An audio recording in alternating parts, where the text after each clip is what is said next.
A pleasant and windy afternoon from El Paso, Texas. I'm Rob Pipp alongside Carl Schoening, and welcome to another broadcast of Gridiron Glory Alumni Football here on SHN Sports. Today in El Paso, it's the Santa Teresa Desert Warriors alumni versus the Ysleta Indians alumni. And again, Carl, what a beautiful setting it is for alumni football here in El Paso. Man, literally, we're just a rock throw away from Juarez, Mexico to our left. Unbelievable. Oh, yeah, and you have to love the backdrop of the mountains, and you can even see the El Paso skyline here from the press box, and it's just a really nice area. First time out here, and I'm enjoying my stay. It's a beautiful day for some football. Absolutely. Well, good to have you in the broadcast booth again today, Carl. And as always, a pleasure to work with our wonderful friend, Mr. George Cox. He does these alumni football games all throughout the state of Texas and looking to expand in other areas as well. So, George, another fine job he did organizing this event and a great turnout here in El Paso for this alumni football game here this afternoon. Kickoff just moments away. It's about 2:30 Mountain Time, so a little bit fun as our phones transition from Central back to Mountain, so we got to catch up on an hour, and it's going to be a fun drive back into Austin tonight. Yep, and we're going to worry about that a little later. Until then, we're going to be ready for some good football between these two teams.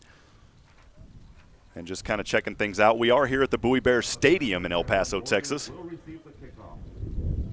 And today's game under fair conditions in the 70s here in El Paso. And the Santa Teresa Desert Warriors elected to receive the ball. So the Ysleta Indians will be kicking off here. And as all these alumni games, kind of, Carl, you know how this works. The players all come together, some of them beforehand, but many of them show up on game day. So it takes us a little while to kind of get rolling as we learn the players because a lot of them just show up here, and that's how it goes. Yeah, and, it's also going to be probably not quite as disciplined as your stereotypical high school football game, but both teams definitely had a little bit of practice time, but they don't have their coaches at every position trying to drill them into something, so the routes might not be as crisp as they will be later in the game, and they probably also have to worry about false starts. We might see a few of those, but once they work out the cobwebs, we're going to have a good game on our hands. Absolutely. It looks like set back to receive for the Santa Teresa Desert Warriors is number 4, Jose Robles. He's a 2013 graduate. And again, we may have a hard time seeing some of these numbers for these Desert Warriors out here. We'll do our best and as we go along. Again, thanks for listening in today and watching this alumni football game here on SHN Sports. Kicking off for the Ysleta Indians from the 40-yard line. That action is going to be going from right to left. I believe that's number 22, Jorge Rodriguez, a 2002 graduate of Ysleta.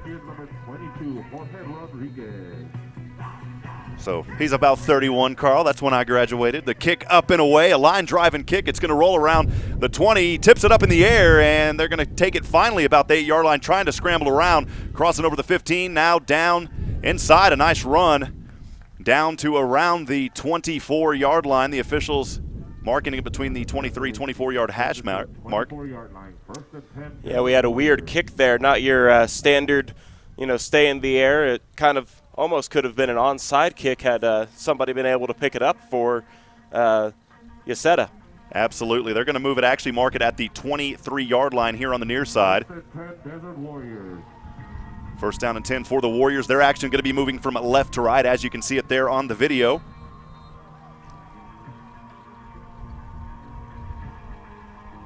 And just waiting to get things rolling here as the Warriors take offense for the first time this afternoon. And at quarterback, I believe that's number 24, Jose Sanchez. No, actually, he's lining up. Yeah, he's at quarterback and shotgun, beg your pardon. And already a flag on the play. Probably a false start against the Desert Warriors. We'll wait to see the official call, Carl. Looks like it's on the defense there. Not sure if the ball's going to be – yep, they're going to move the ball here. So it is against the defense. So 12 men. And Carl, that's something we talk about, these alumni games. It's a lot of these guys come out to have fun, but when that ball's kicked off, these guys get competitive. And the officials, they officiate the game just like they would any other game. Oh, yeah, exactly. Like we were saying earlier, false start is something that you have drilled into your head not to do when you're in high school and practicing every day. Well, they did move the ball up 5 yards. It's first down and 5 here for the Desert Warriors. And in shotgun is Jose Sanchez. Sanchez pitch out to his back on the left side, crossing over the 30-yard line. And nice defense by Ysleta. And stop for maybe a gain of 1 or 2 on the play. Gain of 1 or 2 on the play. They're actually going to bring that ball up, Carl, it looks like, to the 30, was that the 33? 33-yard line. Actually, 32. Second and 2. Yeah, the yard to gain must be that 33-yard line. A good option play there to start off the game. And here on second and looks like one, about 1, yeah. Yeah, So they can pick up an easy first down right here. That 12-men on the field penalty really helped them with their first one. So getting that first down is always a good sign. it was actually a 4-yard gain, so it's going to bring up second down and 1 here for the first down. Sanchez in at shotgun. 2 receivers down to the right, 2 up top to the left. Man in motion. The handoff is to that man in motion along the left side. Crossing around the 40. He gets stopped, gets the first down. He's going to get close to the 40-yard line. They're going to call him out of bounds at the 38-yard line. We got a Desert Warriors first down.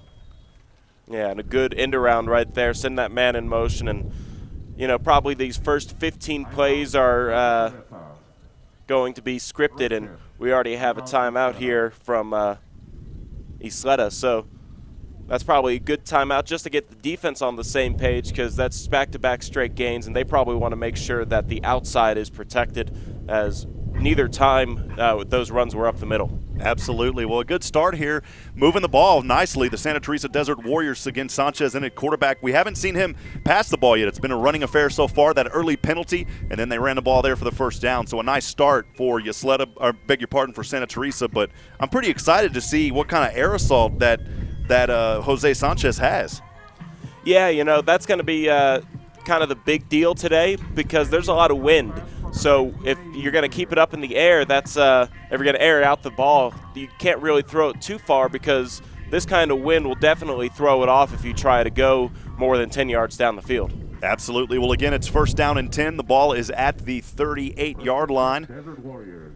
And the action, of course, moving from left to right here. This time Sanchez in shotgun. 2 receivers down to the right. 1, 2 up top to the left. And he's got a back offset to his right. The snap back. This time the keeper, Sanchez, lowers his head, and he's going to pick up 2 on the play down to the 40-yard line. That'll bring up a third down, or should be, thought it was second down. Should be second down and 8. Yeah, and here we have Santa Teresa really keeping the game in their own pace. That was the first run between the trenches, and they had 2 previous runs outside, so really going to make it a running affair and try and set up that ground game. The ball in between the hash marks, just inside of the 40-yard line. Sanchez in it, shotgun. 2 receivers down to the right, 1 up top to the left. Has a back offset to his right. Sanchez standing around that 35. The snap back, he fumbles the ball, and Sanchez able to fall back on it. That's going to be a big loss down to the 36-yard line.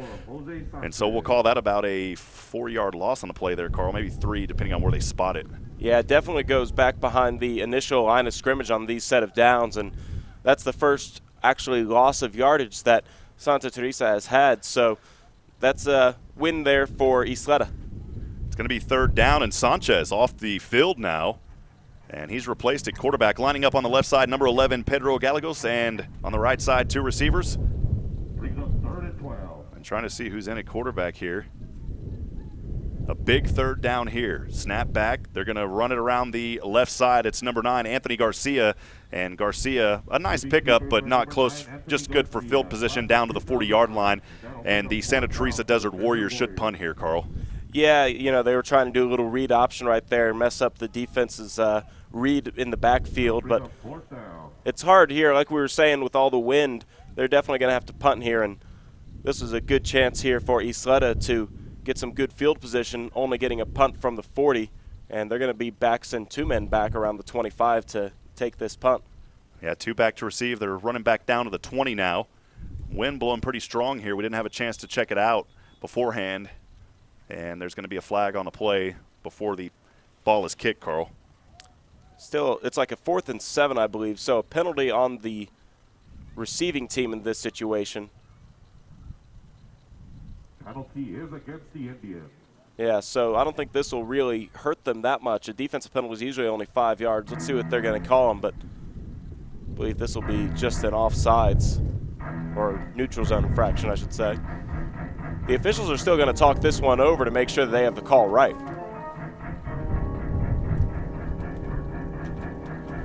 Yeah, they're just sitting there chatting about things. Again, they take their jobs very seriously, regardless if it's an alumni game or a regular game, Carl. And they just waved off the penalty.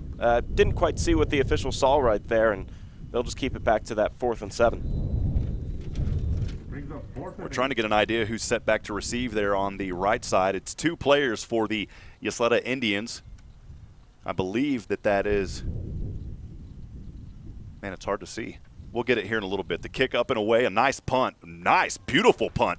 That bad boy is going to sail all the way down to the 20, taking a bounce. It was actually number 40 back there, Eduardo Duran, set to receive, the 2014 graduate. But that ball is going to sail out of bounds near the 20-yard line. We'll see where they officially mark it. The official on the far side is standing on the 20-yard line on that far hash mark, Carl. Yeah, see where they angle it. It seems to be somewhere around the 30. Depends on where this ball is set, and now the linesman is going to toss the football around the 20. So overall, pretty good punt right there. No return, and it'll be Ysleta's chance to take it 80 yards. So they will call it at the 20-yard line. So a beautiful 40-yard punt, if you'll call it that. Yeah, and that was a good-looking punt. Looked like he'd done a lot of practice and made sure that he got his leg under him. And now we're going to see Ysleta here for the first time on offense. On the near side hash mark, 1st down and 10 from the 20-yard line. The action moving from right to left. Quarterback in shotgun, triplets up top to the right.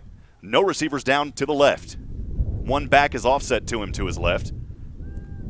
Hard count, puts his foot down, calls for it. The snap, the handoff to the right side. Swinging around the 25-yard line, has room to run across the 30. Still on his feet now, down to the 40-yard line, close to it. A nice run there on the pitch out to number 21, Abraham Velasquez. And Carl Abraham all the way down to the, looks like the 37-yard line. So a nice run there to start things off. That was a 17-yard run there to start for Ysleta. Yeah, and Ysleta's definitely happy that they picked up that first down on their first drive, and that's a good sign of things to come if you can really establish the ground game in these windy conditions. It's going to be 1st down and 10 from the 37-yard line. Quarterback in shotgun, 2 receivers down to the left, 1 up top to the right, a back offset to his right. Quarterback standing around the 30-yard line. And a low snap. This one's going to go on the ground. He better just fall on it, and that he does. A smart play there by number 9. The quarterback is Jose Mireles, the 2015 graduate, Carl. Yeah, and that's unfortunate that the snap was a little bit out of the general range, and that almost takes away all of the run there from the previous play and makes this a really hard first down to pick up, as the first down marker is at the 47-yard line. They're back to the 21. And just a quick time update here, 7:44 to go in the opening quarter of play. We're still scoreless. Welcome up to the broadcast booth. I'm Rob Hipp alongside Carl Schoening here for Gridiron Glory Alumni Football from beautiful El Paso, Texas, this evening here on a nice last day of January. Yeah, and the last Sunday before the Super Bowl. Come on. Pro Bowl today, but I'd rather be here in El Paso today. 2nd down and long. The pitch out. Mireles pitches it out to the left side with the ball. It's number 40, Eduardo Duran, and he finally gets tossed out around the out-of-bounds line. They're actually going to keep the clock running there, and he brings it all the way down to the, looks like they're going to mark him out of bounds, Carl, at the 33-yard line. Yeah, another option play right there. It's the 2nd time we've seen it in this game. First time I think we've seen it from Ysleta, and that makes this a little more manageable of a 3rd down, but still about 15 yards away from that first down marker. Absolutely. It's 3rd down and long. The ball here on the near side hash mark. And Ysleta trying to keep their offensive drive alive. They had that nice run to open things up, and then the bad snap and shotgun back to the quarterback, and that's what really threw him back here. Man in motion. That's Jacob Pineda over to the right side. 1 other receiver up top to the right. 2 backs behind the quarterback. Snaps back, rolls over to the right. It's Jose Miraculous looking. Instead, he's going to keep it on the keeper here. Now he's going to pass, actually. Throws it deep down to the 40. Has a man wide open at the 40-yard line. A beautiful toss and catch right there down to the 41-yard line. That was number 22, Jorge Rodriguez, the 2002 graduate. Yeah, and it'll be Ysleta who gets the first passing play of the game that is successful, but we do have a flag on the play, and it looks like it could be in the area of a hold, so this might be coming back. Yeah, we got a hold on the offense. And, man, those are the unfortunate penalties right there, as a big pickup on 3rd down and long. Gets the first down, but it doesn't count. Holding on the offense, that's going to set them back. Yeah, and you have to imagine that you're not going to see too many successful air-out throws in these kind of conditions, as maybe we'll get a shot of a flag here at some point. I don't think we have any flags up on the flag post, but definitely a very windy day. You might be able to hear it in our crowd mic. Yeah, I've had to turn that crowd mic up and down throughout. It's a beautiful 70 degrees outside, but that wind blowing at 19, almost 20 miles an hour. And that's definitely playing a role. So, you know, if you want to see an air assault, that was a nice pass there. The receiver had to run back to the ball. Jorge Rodriguez had to run back to it. He had it, but the holding, boy, that sets him back, I believe, 10 yards, or is it 15? Yeah, that one, it's a spot foul, so this one does push them back to around the 21, roughly where the original line of scrimmage was on this drive. So Mireles here in shotgun. One receiver to either side. And Mireles passes over to the left side to number 40. It's Eduardo Duran, and trying to break through a few of the Desert Warriors defenders. Doesn't pick up much down to the 24-yard line. So they're going to have to punt here, Carl.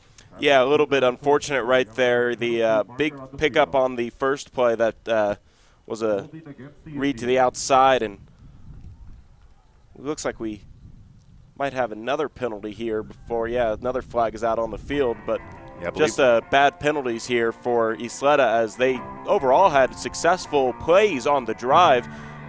Just have to take that bad snap. They're going to decline that penalty, but it's just a game of hard breaks sometimes, and we still have a lot of game to go. Still 6 minutes left in this first quarter and no score, so plenty of time here for Ysleta to turn it around, but they're going to have to punt it here on 4th down. At least you would think they would. Here's how they line up. They're back to punt. I believe it's number 22, Jorge Rodriguez. So we're going to see here the punt set back to receive. They've only got one man back, do the Warriors, back around the 42-yard line, and still moving his way back to the 35. The high snap, Rodriguez with the punt. It goes up, and a nice sailing punt, booming down to just beyond the 30, and Warriors here with the chance to run back. Now across the 50 on the near side. Dodges through a few defenders and finally able to bring him down. A nice return down to the 43-yard line. And I believe that was number 22, Raul Munoz III, the 2005 graduate. Yeah, real good return to set up in plus territory. And starting at the Ysleta 45 is probably 43, I beg your pardon, is really good for these kind of games, especially when we talk about not necessarily having the pass as a consistent option. Really good here, maybe set up for some 4-down territory later on. Absolutely. So the second time the Desert Warriors take the offense this afternoon. Here on the near side hash mark, 1st down and 10. Quarterback in at shotgun. 2 receivers to either side. He has one back offset to his left. Calling for it, now takes the snap. The handoff to his back, tries to actually the ball fell on the ground, a fumble, and luckily the Santa Teresa Warriors able to pick it up there. So, boy, that could have been a big turnover for Ysleta, but luckily the Warriors, Carl, able to fall back on it. Yeah, it kind of looked like it was almost a dribble how it came out of his hands and bounced right back up, and he was able to get back to the line of scrimmage. So no loss on the play, no gain. Definitely no loss of possession, which is a big deal. It's going to bring up 2nd down and 10 for the Warriors. Quarterback and shotgun, 2 receivers to either side. 2nd and 10 for the Warriors. I believe it's Anthony Garcia in at quarterback, the 2009 graduate. Now the option passes over to the left side. Great defense as the back is immediately stopped. That's going to be about a 4, maybe 5-yard loss. Nice read there by the defense. And Nathaniel Perez, the 2013 graduate, not able to get anywhere. Yeah, real good read by the defense. And like I said, with these conditions, it's predictable that you're going to have a lot of running. So really it's going to be hard to pick up these yards when the offense or the defense is ready for the run. So right now it's an obvious passing down, but again, like I said, 4-down territory is a realistic option, so you don't need to aim for that stick. So a big 3rd down and 15 here. Quarterback at shotgun, almost loses the handle on that one. This time hands off to his back, rolling around. The gold helmet man still on his way, powering his way down to the 41-yard line, well short of the 1st down, but a nice, powerful run. And, Carl, this is kind of no-man land here with 3:47 to go. We're still scoreless in the ball game here in the 1st quarter. You got to wonder here if Santa Cruz is, or beg your pardon, the Santa Teresa Desert Warriors are going to go for it here on 4th down. Yeah, I don't think that this would be a good area to punt necessarily. And I think that you could pick up about 7-8 yards depending on what designed play you call. And a bootleg or a play action might be the call right here for 4th and 7. So they are going to go for it down on 4th down and 7. Successful point after attempts in my opinion, but as long as you're right, we don't really see too many field goal attempts of any kinds. The kickers aren't necessarily going to really be abundant here in these alumni games, so I think everybody just wants to run as many plays as they can. And as we have a little break in the action with a player just kind of had the wind knocked out of him down there near the goal line, we had a lot of collisions in that I formation, and typically we just see a lot of shotgun, but right there as they got towards the goal line, they wanted to run under center. And the injured player on the field is for the Desert Warriors up to his feet. That's nice to see him up there and able to walk off the field. He's got a little bit of help, so it's always a good sign when these young men, they get hit, they're able to get up and get off the field, Carl. Yeah, it's a it's a physical sport, and sometimes I wonder how many of these alumni guys who haven't played in a little while, a little while for football is 2 years in my opinion.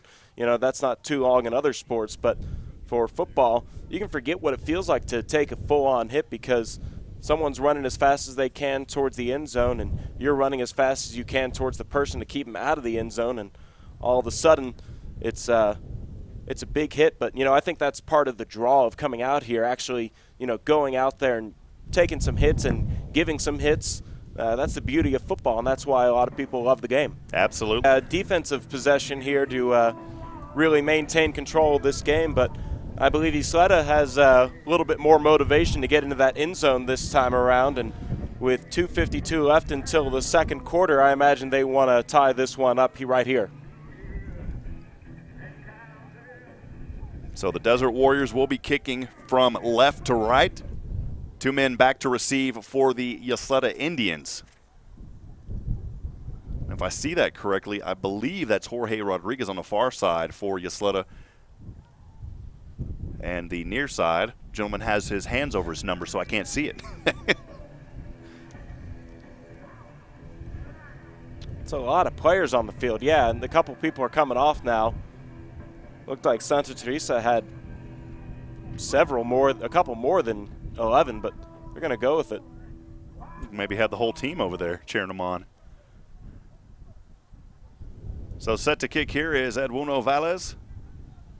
He's a 2003 graduate from the 40-yard line. Action from left to right. The kick, another low driving kick. This one bounces through the legs of a player on Ysleta and set back to receive it. He's running back across the 30-yard line. Stiff arms a few defenders, a nice spin move, and throws the ball forward just beyond the 30-yard line. And I believe on that return, if I'm not mistaken, was 21 Abraham Velasquez, the 2014 graduate. So a nice return there. They got it above the 20, and not a bad field position to start here from the 32-yard line, Carl. Yeah, we saw Velasquez get that big pickup of 17 yards from the first play of scrimmage for Ysleta.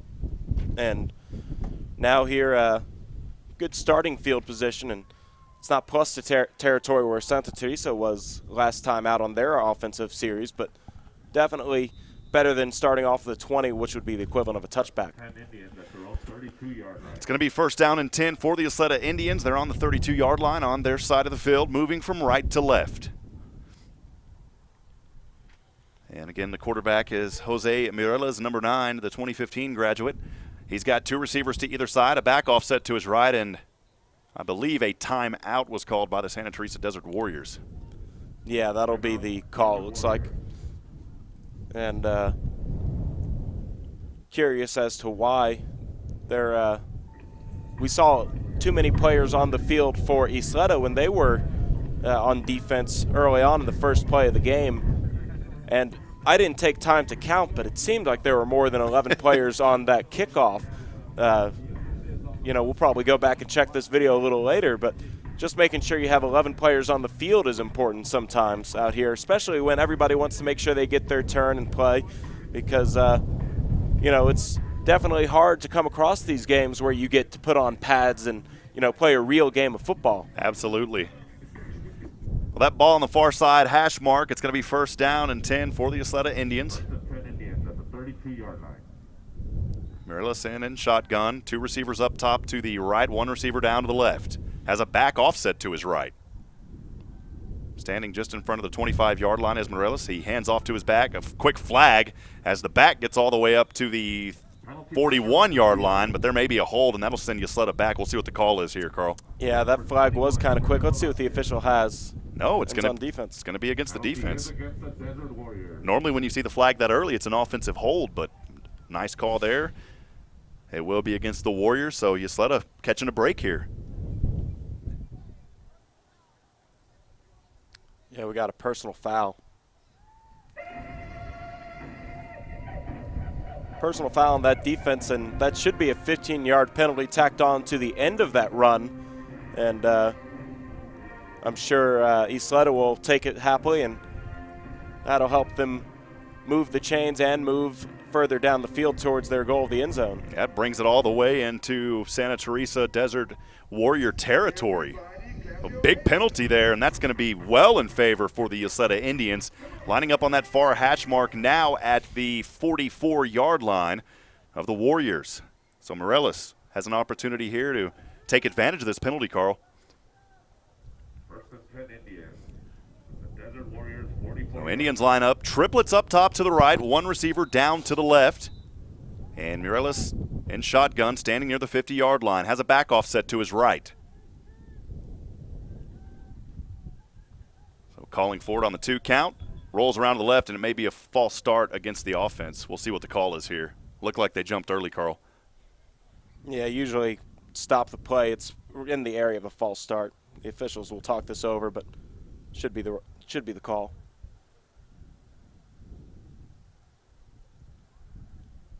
Oh, we have an offsides on the defense. So back-to-back penalties will really help out Ysleta. So we're getting tricked up here in the booth this afternoon. Another penalty, and that's going to move Ysleta up even more now. And on the 39-yard line is where they'll have to work from. First down and 5. Yeah, typically that's a play on and you get a free play as an offense, but I figure the officials just want to stop the clock before they burn any time or anybody gets hurt on a play that they just decided to stop before it got going. So we'll be first down and 5. Mireles in shotgun, 2 actually triplets now up top to the right, 1 receiver down to the left, has a back offset to his right. And Mireles calls for it, has the ball, looking to pass here, left side, has a man, almost intercepted. Wow, little short pass there. You got to wonder if the wind blocked that one. Edgar Potter was in the area for that interception. That could have easily been a pick 6 for the Warriors, Carl. Yeah, a little bit of a break there for Ysleta. They're already down 6-0 early in this football game, and right option right there. I'm not quite sure if the receiver and quarterback were on the same page, but definitely in and out of the hands of the defender, and had he been able to catch that, I'm not sure anybody would have been able to catch up to him. Should be second down and 5 now. They finally changed the yard marker on the far sideline. 1:48 to go, and Santa Teresa with that 6-point lead. They're the only ones that have scored and got in the end zone here this afternoon. And there's going to be a timeout on the field. And I believe it's on Desert Warriors. So we'll keep it right here, Carl. So far, really the difference on this drive has been the penalties against the Santa Teresa Desert Warriors in favor of Ysleta. They've taken full advantage. They've came halfway across the field on penalties. Yeah, that'll be the story of this drive if Ysleta goes on to win this game. But I think right now it'll be about capitalizing on those penalties because, from our experience in these alumni football games, that's still a long way to go, about 40 yards for a touchdown. The Santa Teresa Warriors could probably still get a couple stops here, and before you know it, it's fourth down. They're going to have to probably go for it on fourth down in this territory, as we saw earlier with Santa Teresa when they were on offense on fourth down. So plenty of time left in this drive for Santa Teresa to get a stop or for the Indians to finish off this drive and tie this ball game up. Again, 1:48 to go. Santa Teresa leading 6-0, but the Ysleta Indians driving here mainly on penalties committed by the Warriors. Ball's on the far hash mark at the 39-yard line. Quarterback Jose Mireles in shotgun. Two receivers up top to the right. One man down to the left. Has a back offset to his right. Mireles standing around the 45-yard line, calls for it, has it, hands off to his back. Nice run, has room to go. Big man taking it down across the 30. Number 42 with the ball, and I apologize, we don't have his name on the roster, but what a big run right there. All the way down, Carl. They're going to call him down at the 27-yard line, maybe 28. Yeah, it looks like the 27, but definitely good blocking up front. Gave him a big alleyway as he cut left up the middle and was able to find a little bit of open space, pick up that first down, and right now things are going well for Ysleta. So Ysleta, Abraham Velasquez coming off the field now.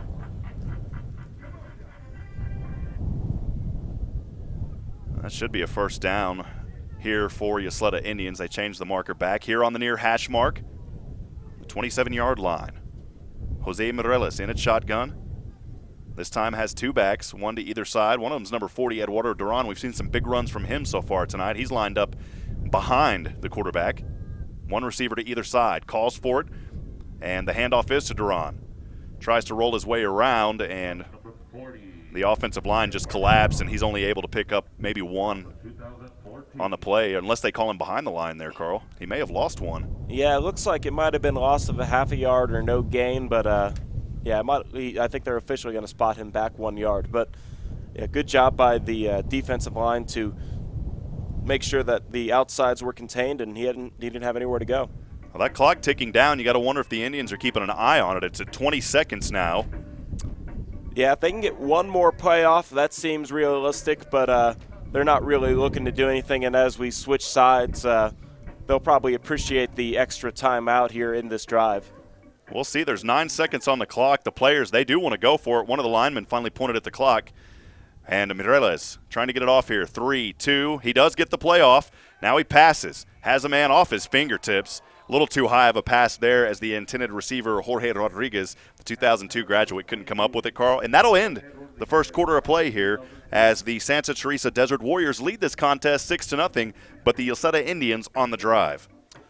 Yeah, the first quarter was pretty encouraging for Santa Teresa, and then at the end of it, Ysleta was able to pick up a little momentum behind the penalties of the Desert Warriors, and in this case, they're going to go into the second quarter looking to tie this thing up, and I think they have good field position here and a little bit of a timeout here to establish their game plan, and this could be a really competitive football game today. Absolutely. Once again, thanks for tuning in to Gridiron Glory Alumni Football presented by SHN Sports. I'm Rob Hipp in the booth alongside my good friend Carl Schoening. And we have a good one here as the second quarter just about underway. Again, every quarter, 12 minutes. Once again, the Santa Teresa Desert Warriors lead 6-0 over the Ysleta Indians. Ysleta is the home team here at Bowie Bears Stadium, a beautiful stadium here in El Paso, 70 degrees, that wind blowing about 20 miles an hour. And as we said at the top of the broadcast, Juarez, Mexico is literally a rock throw across the street. The ball is in between the hash marks, and the Indians will be moving from left to right. Ball sitting around the 27-yard line. Mireles in its shotgun, one receiver to either side. has a back offset to his right and another back lined up in the backfield. Calls for it. Now he's going to pass. Slant pattern. This again off the fingertips. Man, Jorge Rodriguez is not able to pull it down again. That time the ball was pretty spot on, and maybe just a little nerves getting back into the Alumni football, Carl.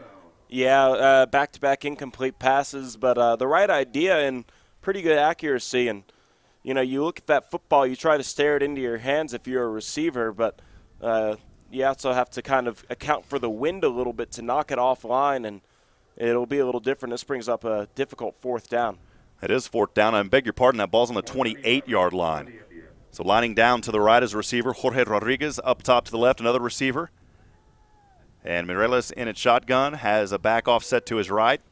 And deeper farther in the backfield, another back waiting for it here. Fourth down, big fourth down. Rolls back, going to pass. Center field, and his man wasn't ready for it. Still able to turn around and get his fingers on the ball, but not able to pull it down, and that's going to be incomplete, and it should be Santa Teresa Warriors football, Carl. Let's see what this penalty marker is about, though. There's a flag there on the far side. And there is a penalty on the field, and it's going to be offsides against false start against the offense, and they should be declined, and so Santa Teresa will take over on downs here. Yeah, rarely do you, as we were talking about earlier, rarely do you see a false start that the officials allow the defense to decline because, well, I guess you can always decline a false start if you wish, but usually there isn't a play that precedes it. Yeah. So I think I've seen it where a team was trying to punt the ball away and they'd rather have the extra 5 yards, so they took a false start or a delay of game, and the defense declined it just to basically end the advantage. Mm-hmm. And in this case, they just decided to have the turnover on downs, and that flag was unnecessary. Well, 72 yards to go here for the Santa Teresa Desert Warriors as they have the ball for the third possession, I believe, here this afternoon. Just underway in the second quarter, 11:49 to go. Turnover on downs moments ago by Ysleta. And we'll see if the Warriors can build upon their lead here. Quarterback and shotgun, two receivers to the right, one down to the left. This time the pitch out, handoff over to his back. Running around across the 40-yard line, has room to run, now across the 50, dancing his way into Indian territory. And a nice run there by the Santa Teresa Desert Warriors.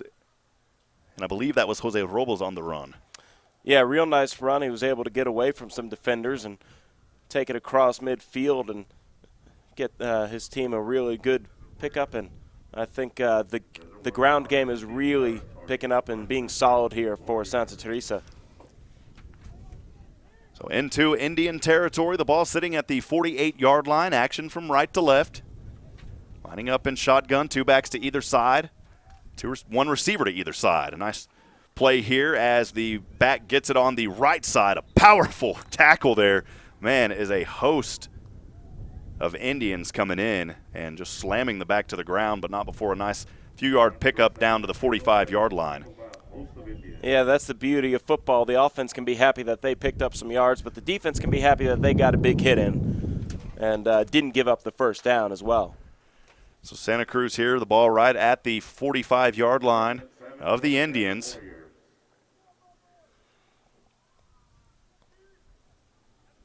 Taking their time here in the huddle. They want to make sure they get the play right. They've got an opportunity here to make this a two-possession game. And they're working with the lead as well, so they're going to burn as much clock as they can. Lining up on the near side, left side, is two receivers, one receiver up top. Quarterback calling for it, has it, fakes, now hands off. Running across the 40, still on his feet. Nice spin move to gain a few extra yards. And Jairus Ramirez, the 2011 graduate, takes the ball all the way down to the 35-yard line. So a nice pickup and first down for the Santa Teresa Desert Warriors. Yeah, a nice draw there to pretty much catch the linebackers off guard. And once they found a little hole up the middle, running back had a little bit more room to pick up that first down and take this ball even further down the field. And they're in this huddle offense to really eat up some clock. And I beg your pardon, if you were paying attention to the scoreboard there, we have the score as Ysleta 6, Santa Teresa nothing. That's incorrect. Santa Teresa has the lead 6-0, so we've corrected that. We apologize for that. First down and 10, ball on the 35-yard line of the Indians. Santa Teresa with it, rolls over left, nice pass, flags go down as the receiver catches the ball, picks up about 5 on the play, but there is a flag in the backfield, Carl. And it's going to be against the Indians, it appears to be. Yeah, I think that's another personal foul. Not quite sure what he did exactly, but could be something that the officials are looking out for today because that's the second time we've seen it. I believe Michael War has made his way onto the field for the Ysleta Indians. Number 14, he's the 1996 graduate. That will be a penalty against the Indians. That'll move Santa Teresa down the field. Personal foul, it appears to be a 15-yard penalty down to the 20-yard line. So in the red zone now. And Santa Teresa trying to build onto that 6-0 lead here with 9:28 to go in the second quarter. And they break the huddle in the backfield. They may not have realized how far up that ball went. And the wind is so strong down there, Carl. It's rolling the ball off of the line of scrimmage. 2 receivers line up here to either side, a back behind. Quarterback in shotgun, calls for it, rolls over, and takes advantage of the option on the left side, hands up, pitches to his back, and the Indians all over it. As Jose Mireles pitched it back to, I beg your pardon, I said Jose Mireles, I meant Anthony Garcia pitched it back to his running back and nowhere to go. Yeah, that option play seems to be a popular one here for Santa Teresa, and right there you couldn't quite see them picking up the yards, and good job to pitch out, but still no room to run, and the Indians trying to make a red zone stand here. 2007 graduate Juan Salas heads to the sideline for the Santa Teresa Desert Warriors. Santiago Azante, number 74, the 2013 graduate playing on the line. Big man down there. I wouldn't want to be in front of him, Carl. A lot of athleticism in these guys. Pitch out. This time hands off on the right side, running around the right side on a sweep, trying to get around an Indian defender. And no gain. They may call him down for a loss of 1 actually on the play. Yeah, Ysleta doing a really good job reading the outside runs and stopping them before they even get across the line of scrimmage. So back-to-back stops there. And, this is 4-down territory for Santa Teresa because if they were to turn it over on downs anywhere here inside the 20, that would just be an issue for Ysleta to march down the field. So number 7, Nathaniel Perez is the back, the 2013 graduate. He lines up next to Garcia at quarterback. 2 receivers to either side. Garcia calling for it now. Hands off, delayed handoff over to his back. Perez still on his feet, trying to dance around. And Perez maybe picks up 3, call it 4 on the play. They were down 1 yard behind. So nice little pickup there on a run. Not enough, but still a good little pickup there.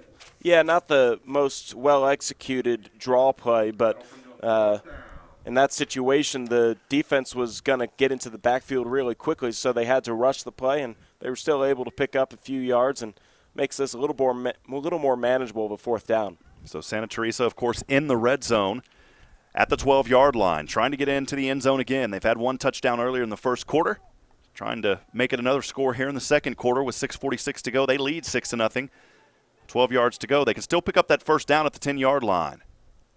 Garcia calling for it, rolls over to his right. Thinking about passing, now he does. In the end zone, has his man, touchdown! A nice pass there on the far side. And into the hands of a Santa Cruz receiver. A nice job there. And, man, he just read that beautifully, Carl, and trying to get the number there. I believe that was Josh Ramirez, if I'm not mistaken, the 2011 graduate. Yeah, that's a very well-executed play. And now Santa Teresa has a touchdown on the ground and 1 through the air. And really good throw to the back of the end zone. And they're extending their lead here and looking to get this point after. They're going to go for 2 here again, try to make it 14-0. 12-0, 6:32 to go in the second quarter. The Warriors going for the 2-point conversion here. Quarterback dancing around, and boy, the Indians again all over him. And the attempt no good by Santa Teresa. And Anthony Garcia, I believe, the quarterback there, not able to do anything there on the keeper. So at the end, well, it's not the end. 6:32 to go here in the second quarter, scoring again for the second time this afternoon. The Santa Teresa Desert Warriors lead the Ysleta Indians 12-0. Carl, we've seen a great effort so far, but penalties really hurting both teams, especially the Indians, and the Desert Warriors able to capitalize on penalties. Yeah, the Indians had their chance to capitalize on some penalties on the previous drive and just weren't able to pick up the necessary first downs to continue their march down the field. But we talked about it in the pregame. Not so many false starts as I've seen in some of these alumni games, but there are still a good amount of penalties. We've seen a couple personal fouls, which are interesting. And, you know, some of these guys, they're so pumped up to play that they maybe forget what hitting too hard or in the wrong spot might be. And these officials are keeping them honest. Absolutely. These guys are happy to be back out there. You know, we're talking about it, and just unbelievable athleticism here. I mean, going through the list, we've got guys, of course, in the later 2000s, but we've even got some 1993 alums out there on the field. I believe one of the alumni games that we covered, we had a gentleman in the class of 1983. So, you know, there's always a heart in it. The kick up and away by Santa Teresa. Over to the Indians. Return here by Eduardo Duran. Duran still finding his way around. Nice return so far, rolling his way around across the 40-yard line. And Duran is finally brought down at between the 41 and the 42-yard line. The far side official is going to mark him down at the 42. Yeah, good way to navigate through traffic and pick up a few more extra yards as he was able to get through the defense and pick up a couple blocks. Read his blocks really well, and this is pretty good starting territory for the Indians as they have 6:20 to get down about 50-something yards. And you know, Carl, both teams actually starting out in pretty decent field position, but the penalties have been setting the Indians back. So hopefully this time they'll be able to play a little smarter here and not commit those penalties. Yeah, and as we get going deeper into the game, these penalties will start to disappear, and it'll be a lot more cleaner game of football. So again, 6:20 to go here in the opening half of play in the second quarter. The Ysleta Indians lead 12-0. I beg your pardon, the Santa Teresa Desert Warriors lead 12-0. Ysleta Indians with the ball. Quarterback in shotgun, one receiver to either side, two backs behind him. Calling for it, steps back. The handoff.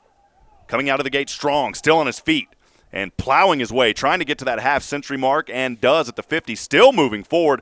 The officials just letting him play here. And finally being brought down, the big man there, I believe it's number 22, Jorge Rodriguez, the 2002 graduate. Yeah, it looks like they'll mark him down at midfield, so definitely a good pickup and just shy of the first down marker. And that's what the Indians need here. They want to score, and they also want to keep Santa Teresa from having an opportunity to get the ball back. So a nice 8-yard pickup. That's going to bring up second down and a manageable 2. The ball at that 50-yard line, dead center on the field, on the near side hash mark. Miraculous in shotgun, two backs behind him, one receiver to either side. Standing on the 45-yard line back in Santa Teresa territory. Or beg your pardon, back in the Indian territory.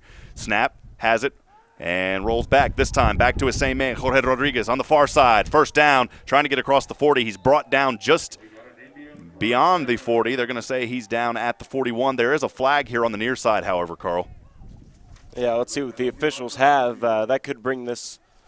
Looks like it's on the defense. So, yeah, that'll actually be tacked on to the end of the run. So the Indians have a good chance here to really score quickly, but they might want to eat up a little clock because they get the ball back to start the second half. And like I said, they want to make sure that they can eat into as much of this lead as they can while not letting Santa Teresa have their chance to get back at them. Absolutely. Well, that ball is at the 41-yard line. That's where Jose Miraculous is going to have to work here. First down and 10.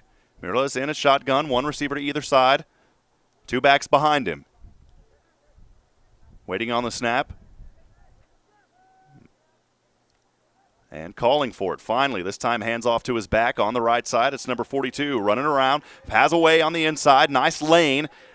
And he's able to pick it up all the way to the 26-yard line. So a big pickup and another first down for the Indians. Really good zigzag run. Got past the trenches and was able to make a quick cut to his left and found another lane and picks up the first down and really puts his team in good position here to have some options and I'd like to see the Indians maybe look for a passing play here to advance the ball, as long as they're careful not to throw it into any coverage. Center down there, number 71, Enrique Rodriguez, the 2000 graduate. And a first down and 10 for the Indians. On the far side, hash mark. Miraculous, quarterback. One receiver to either side. Has a back offset to his right. And they're going to call a false start probably here against the Indians. But you don't know. I mean, there was an offsides earlier against Santa Teresa, and they called it. Yeah, that was interesting that they stopped the offsides earlier, because usually that results in a free play. But this is a false start, and that'll go against the Indians and back them up, making this a 1st and 15. But certainly unfortunate the way they had been getting down the field earlier. And, Carl, this is where we've seen some problems. The Indians able to drive down, get close to the red zone, and then penalties set them back. So they've got to play smart down here. You can't let these penalties affect your drive. It really carries away the momentum. So a first down and 5 yards back now. It's going to bring up first and long for the Indians here. So Morella's got his work cut out for him. In its shotgun, same formation, one receiver to either side, back offset to his right, one behind him. Calls for it, hands off to his back. Trying to dance around. Hard hit, man. Still on his feet, however. You thought he got slammed down at first, but he was still up, got down to the 31-yard line, so a 4-yard pickup there. And I believe that was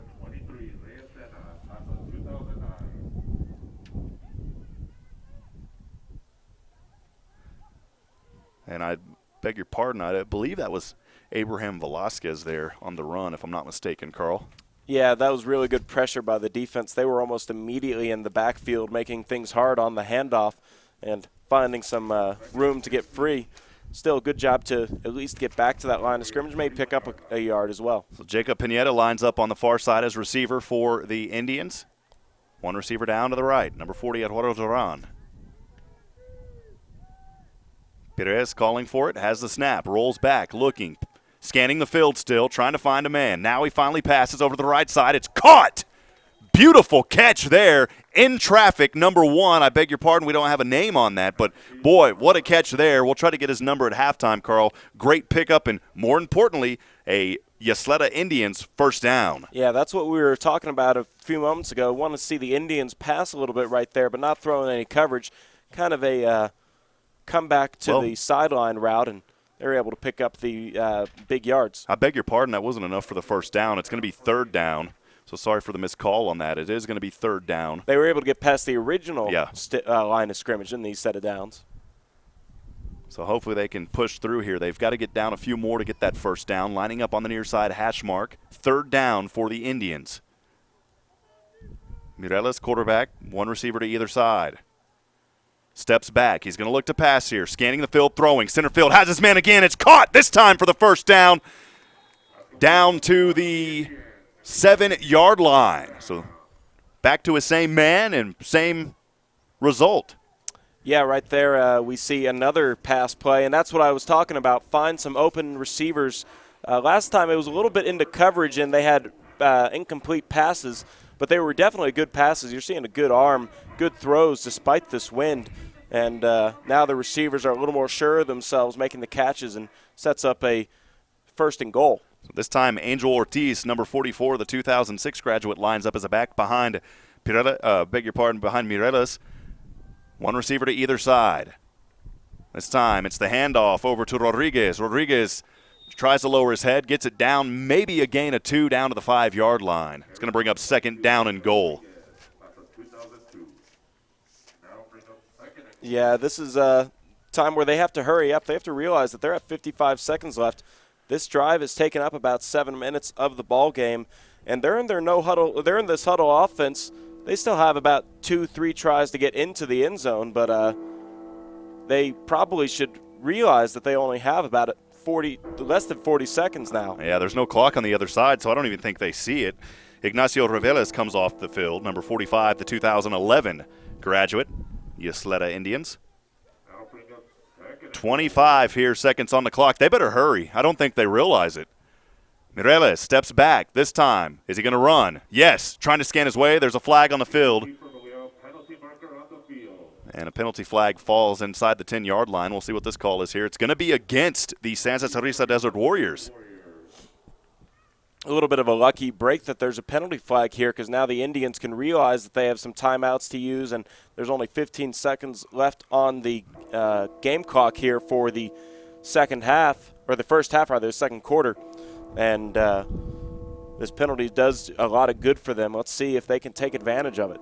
And Carl, I'll be honest with you. I don't think they realize that there's 15 seconds left. Like you said, there's no scoreboard, no clock over there on the far side of the other side of the field that the Indians are going towards. So it's unnatural to kind of turn around, but it's something that the coaches need to be mindful of to make sure that their players don't take their time with less than a minute left. Yeah, absolutely. Everybody's been staring down at that end zone instead of the other end zone. And the defense isn't going to help you. No way. So here we go. 15 seconds to go. First down and goal for the Ysleta Indians. We'll see what Jose Morales has up his jersey here. And the officials still trying to put things back into play. Jacob Pineda lines up on the right side alongside Eduardo Duran. One receiver up top to the left. That's number 12. And I beg your pardon, we don't have his number either, or his name. We have another personal foul, and that was the flag earlier. That's an automatic first down and half distance to the goal. The first down doesn't do too much good right here unless they're to hurry up, but I think they understand there's 15 seconds now after that penalty. I think you hand the ball off to Rodriguez here. We'll see if that's what the call is. The snap back, Mireles has it. Instead, hands off to his inside back. He's got room across the left side. He's going to go in and score the touchdown for the Indians. What a nice run across that goal line. And with 3 seconds to go, the Ysleta Indians finally get on the board here, 12-6. But there is a penalty flag back in the end zone. That could be maybe some celebration. I'm not sure. That was definitely a pumped up, unsportsmanlike conduct is what they call. And definitely a pumped-up moment right there. You finally find the end zone. I don't think that's going to negate the touchdown, but that might make the two-point conversion a little bit harder. We'll see what the officials elect to do here, but I don't think you can take back a touchdown after it's scored on the unsportsmanlike conduct. So it'll probably be tacked on the point after.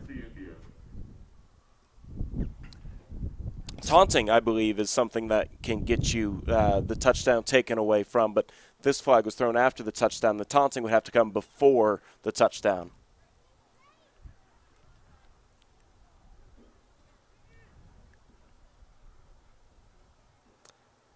The penalty will be assessed on the kickoff is what I believe I heard. That referee is yelling all the way up here to the press box, so we may or may not be able to hear him, but he's trying to let us know what's going on. So they're going to get it right where they want on the point after attempt, but the kickoff, which will happen with 3 seconds left, will have the 15-yard penalty added on. So the ball is at the 3-yard line here for the two-point conversion. Mireles, shotgun, and keeps it here. He's going to pass. Center field has a man tipped. He was in the direction the intended receiver, Eduardo Duran. No good. And so far we are 0 for 3 on two-point conversions. And after that, the Santa Teresa Desert Warriors hold on to a 6-point lead, 12-6, with 3 seconds to go here in the first half of play, Carl. Yeah, that penalty that we saw coming after the touchdown was scored will go on to here at the kickoff after the ensuing this point after attempt, but it won't really matter with only 3 seconds left. I don't think it'll really be a good opportunity for Santa Teresa to score unless they take it back here on the kickoff. So that's really the only option, and good news for Ysleta. They're going to have the ball to start off the second half.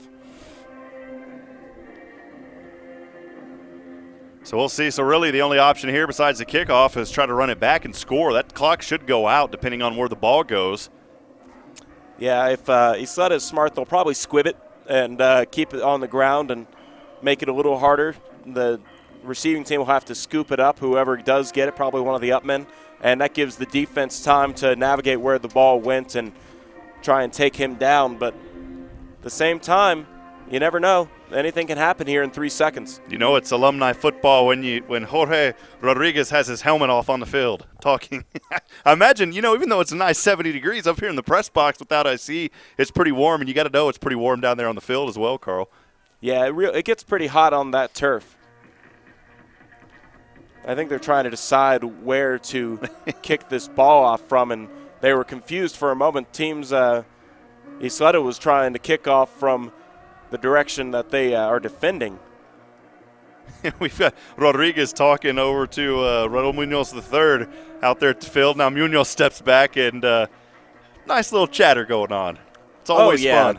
Trash talk is part of the game. You know, I think jawing is definitely something that these players look forward to as well, and probably miss. You know, it's not something you can do in your everyday life like you can do on the football field, and they definitely have a little bit of love for this gridiron, and they're happy to be out here. Is the Battle of the 22s is what we're going to call it. Number 22, Raul Munoz III for Santa Teresa, and number 22, Jorge Rodriguez for Ysleta. So Rodriguez set to kick here, and Raul Munoz III in the backfield. Now they step up. They're going to a little pooch kick here. It's going to roll around, takes a high bounce, and across the 50-yard line he runs, has room on the left side, and the Indians should stop him here around the 40. They do. The initial hit by number 6, Jacob Pineda. And that'll do it here for the first half of play. The Santa Teresa Desert Warriors lead this contest 12-6 over the Ysleta Indians. We'll be right back. You're watching Gridiron Glory Alumni Football presented by SHN Sports.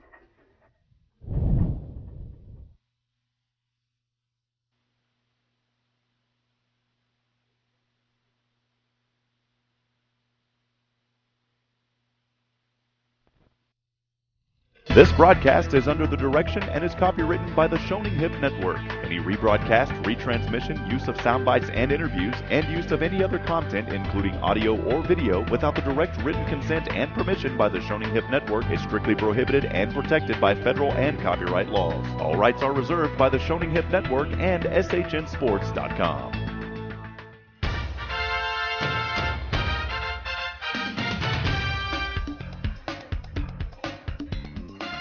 Welcome back to Gridiron Glory Alumni Football presented by SHN Sports. Up in the broadcast booth, I'm Rob Hipp alongside Carl Schoening here in beautiful El Paso, Texas, just above 70 degrees, the wind blowing at about 20 miles an hour. And here at halftime, the Santa Teresa Desert Warriors lead the Ysleta Indians 12-6. So far, Carl, we have seen just a great, well athletically played game by both teams. Penalties early on marring each other.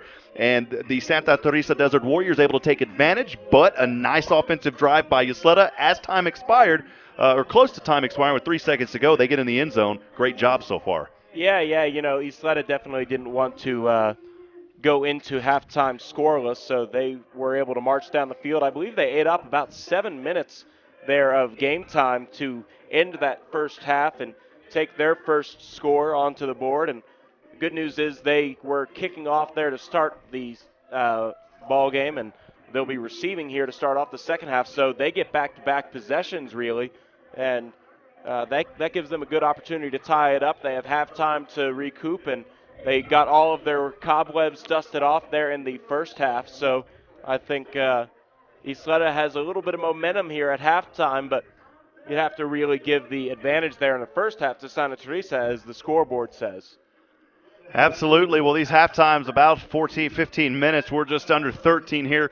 Generally, Mr. George Cox from Gridiron Glory Alumni comes up here to talk to us. We'll wait and see if he's up here. We're going to take a quick break. It's going to be silent for a little while. We may switch it over to the crowd mic, but we'll be right back here on Gridiron Glory Alumni Football presented by SHN Sports.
We're just about 5 minutes to go here at halftime as the Santa Teresa Desert Warriors lead this contest 12-6 over the Ysleta Indians.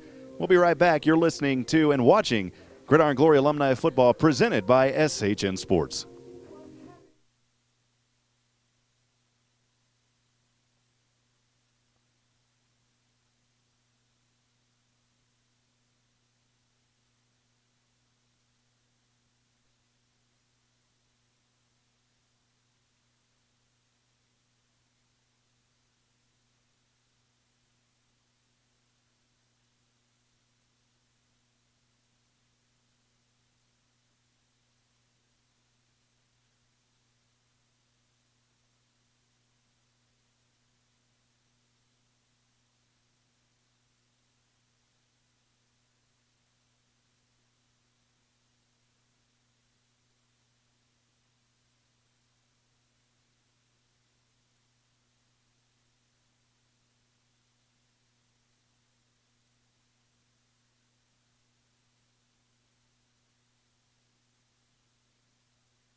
It's halftime here in El Paso, Texas. Welcome back to Gridiron Glory Alumni Football presented by SHN Sports.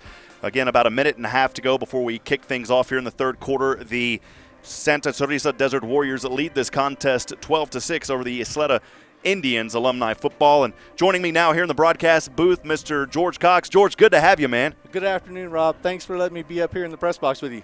No problem. Well, what a beautiful setting. You know, it's a nice 8, 9, maybe 10-hour drive from Austin, Texas. You came in last night, as did we, but what a beautiful journey it was over here to El Paso. How often do you guys have these type of games this far in Texas? This is our first game in El Paso, and it is a beautiful day today. I can sit here and look at the beautiful sky. It's very hot, though, for a January 31st, I'll tell you that much.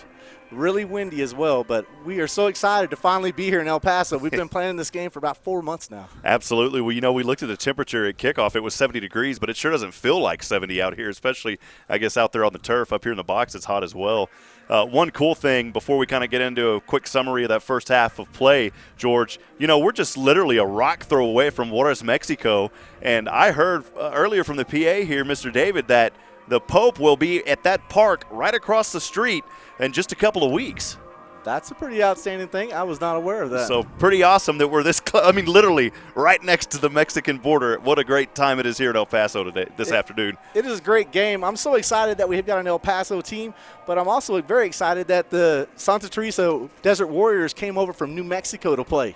Absolutely. Well, that first half of play kind of marred by penalties as the Santa Teresa Desert Warriors able to come up and strike twice there, leading 12-0. And then what a nice drive there at the end by the Ysleta Indian Alumni, able to come down with just 3 seconds on the clock, finally put it in the end zone.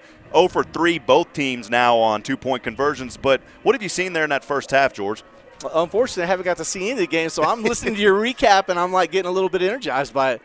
Well, pretty cool. Awesome. Well, cool, man. Well, that's the way it's been so far. We've seen a lot out here. No class of 1990 minus here today, but we do have some fellas from 93.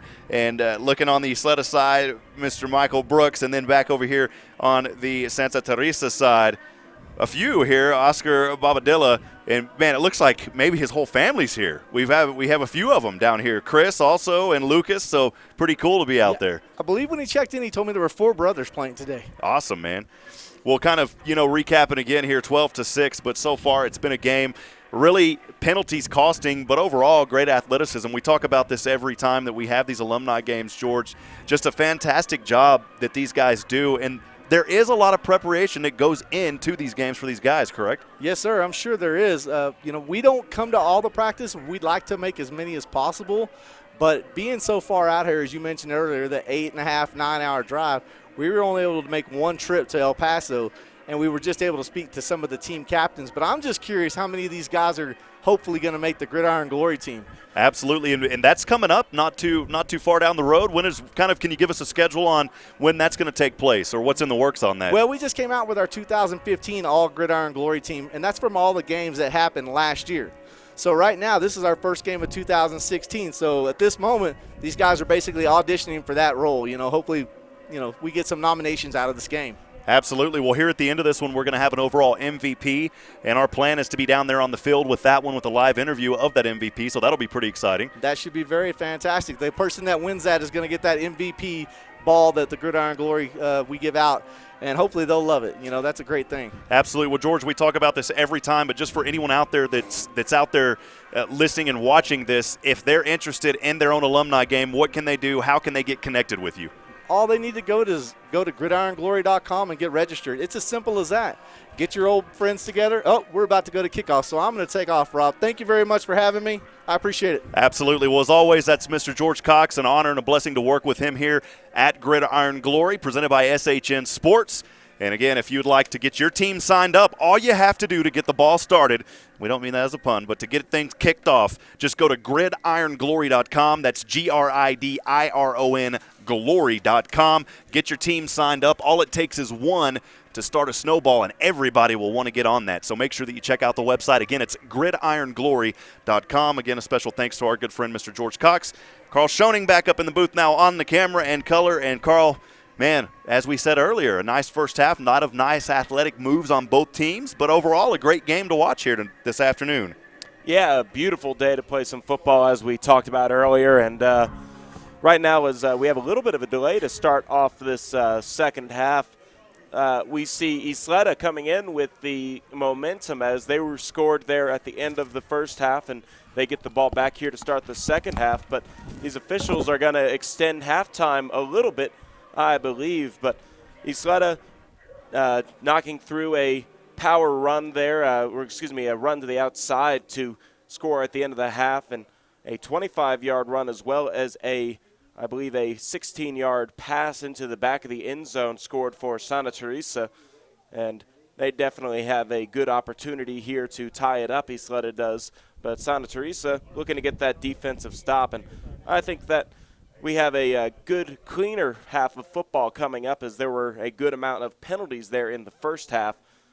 But I believe this time around we're going to have a lot more fun and less personal fouls. We had a lot of personal fouls there in that first half.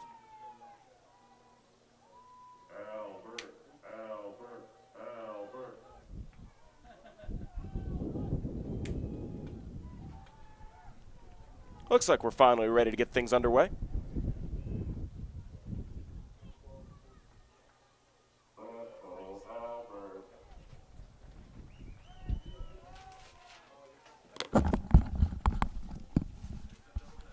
Back in action here, just getting ready to kick things off.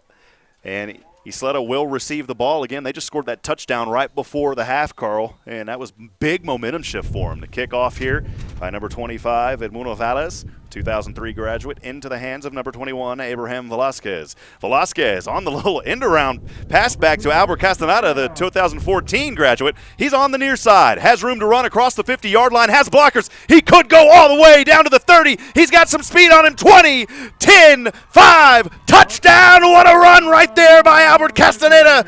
An unbelievable, Carl, unbelievable little end-around, kind of switcherooed back to the near side, ran it all the way down. Give those blockers credit on that one. Yeah, we were talking about it at halftime, how Ysleta had some momentum going into halftime, and they would get the ball back to start the second half, and they looked like they had a prepared trick play right there. And I noticed the person who returned who initially returned the ball was kind of like had the ball dangling out, and he handed it off and was able to pull off a trick play with a lot of blocks down the sideline. But looks like the officials called something wrong there. I didn't see any flags on the play, but they're going to bring this all the way back to the 25, and that's unfortunate because that was a highlight play.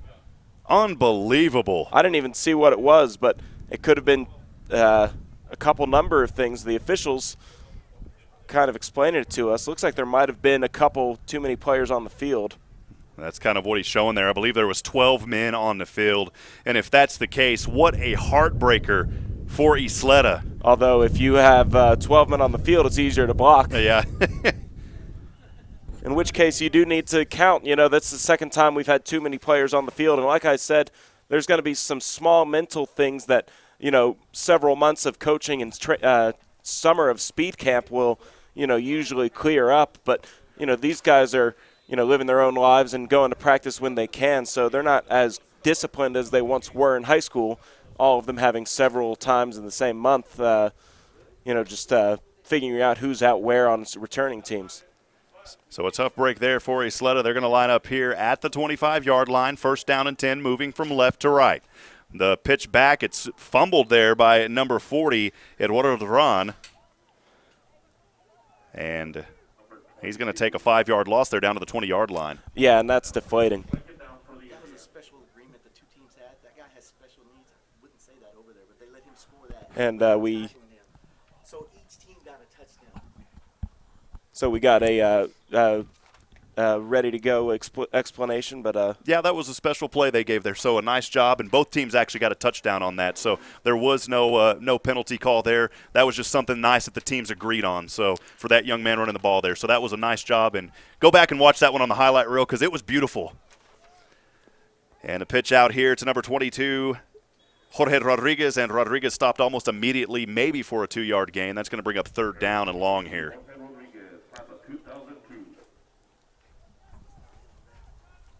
So that will actually change our scores here. We have the scoreboard. We're going to update it now that we understand it to 18-12. Yeah, and again, just for any confusion there, that was something that was agreed on before the game. We weren't aware of it, and that was kind of a special event they did there for that young man. So, again, nice. This is just great to see this. You know, these guys come out here and play. They're competitive, but then they also give back and care about each other, and that was just awesome for them to do that for that young man. Oh, yeah, it's all about the fellowship of being out on the gridiron together today. Absolutely. Well, it's going to bring up third down and long here. Ysleta from left to right, and at quarterback is Eduardo Duran, the intended receiver there, number 1, and it falls in and out of his fingertips, and that's going to bring up fourth down and long. You can bet here that Ysleta's probably going to punt here back on their side of the field, Carl.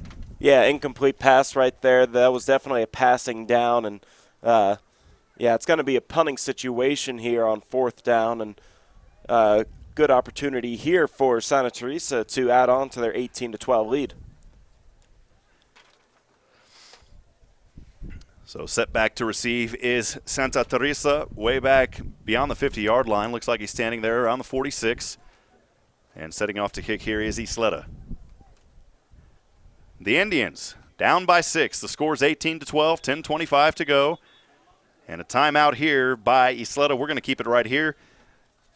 And Ysleta had an opportunity here, but just not able to get things really rolling on their offensive drive. And that's where we stand. They're going to have to, unfortunately, punt this ball away, Carl. You know, interesting timeout right here. I guess they wanted to save the delay of game with 10:25 left here in the third quarter. But you never know. This timeout, I think the defense will be ready for it if it's a situation. But they're going to have to – the defense will send at least one person back to receive the punt. And fake punt could be an interesting little thing right now. You call an audible, get a quick slant across the middle. It's definitely a 4th and long situation, about, I'd say, 14 yards, maybe 13 yards. But, you know, this timeout right here, I don't think Ysleta wants to give up the momentum that they built there at the end of the first half. Probably not. Tough for them here to get down to that 4th down. Carl, wanted to mention tonight or this afternoon, quite a few fans here, you know, making their way. Possibly some from New Mexico. We're seeing, of course, more Ysleta fans, but again, the Santa Teresa Desert Warriors from New Mexico, the Ysleta Indians right here in El Paso. But I would say there's around 50 fans or so that made this nice afternoon journey out here to Bowie Bear Stadium. Yeah, I'd say there's a little bit more than that, but it's interesting. I just noticed there's no visitor stands. So a high punt, and that one isn't going to hardly go anywhere. Maybe luckily if it even went 20 yards, and it's going to take a bounce backwards. So unfortunate bad punt there. That's going to put Santa Teresa Desert Warriors in excellent field position starting out on the Ysleta Indians side of the field. They're going to mark that out at the 35-yard line, Carl. Yeah. I think a little bit of the wind as we feel it coming into the booth here. So, and I feel like it's also going out that back end zone. So they were punting into the wind, and that also forced it out of bounds. So bad luck on that punt, and great field position here for the Desert Warriors to start off. Carl, this is my first trip to El Paso. You know, we decided to drive the journey, and a beautiful drive down I-10. For the most part, it was down I-10, and you saw a lot of signs. Very windy here in West Texas, and a lot of those signs on the road says caution, strong crosswinds. Yeah. We're filling them up here at the stadium this afternoon. So the Santa Teresa Desert Warriors starting out on Indian territory on the 35-yard line. And a quarterback, I believe it's Anthony Garcia, steps back, hands off to his man, and rolls his way up for a 6-yard gain to the 29-yard line. Yeah, that's just a simple handoff up the middle. And like I said, Santa Teresa, they're playing with the lead. They have good field position. They're going to keep the ball on the ground, not really deal with this wind that we were just discussing, and really try to burn some clock. They're in this huddle offense. They kind of went quick in that huddle, but they had been taking their time in it previously.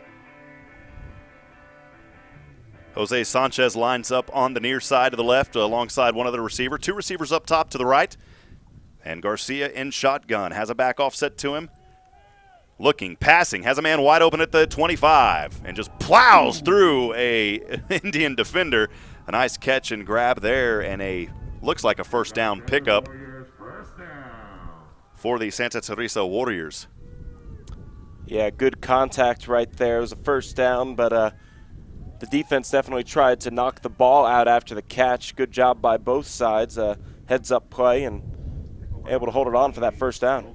So the ball down to the 23-yard line. The Ysleta Indians, Santa Teresa in excellent field position here after that punt got carried by the wind earlier. Barely even sailed 20 yards, if that. So first down and 10. Santa Teresa in shotgun, of course, quarterback number 9, Anthony Garcia, the 2009 graduate. Man in motion. That's number 4, Jose Robles, up to the right side. The pass is to the right side. Has his man trying to fight his way back to the original line of scrimmage. Instead, he's going to be dropped for a loss of 1 on the play down to the 24-yard line. Yeah, it looked like a bubble screen attempt there, and just right idea. Blocking wasn't quite there to get the receiver free, and in that case, it loses a yard. And I like the idea that we haven't seen too many bubble screens in any of these games, but especially in this game, I don't think we've seen any. And just right there, not quite exactly good for the offense as the defense was able to pick it up. Joe Cortez runs to the sideline for Ysleta. He's replaced by Angel Ortiz. Santa Teresa with the ball. Handoff, rolling, has a lane, finds his way down to the 20-yard line. So able to get it past the original line of scrimmage up to the 20. That's going to bring up a big third down here, 3rd and long. Garcia, a nice run there up the middle, Carl, through the center field. So again, a big third down here for Santa Teresa. They want to extend this lead, currently 18-12 with 8:15 to go in the third quarter.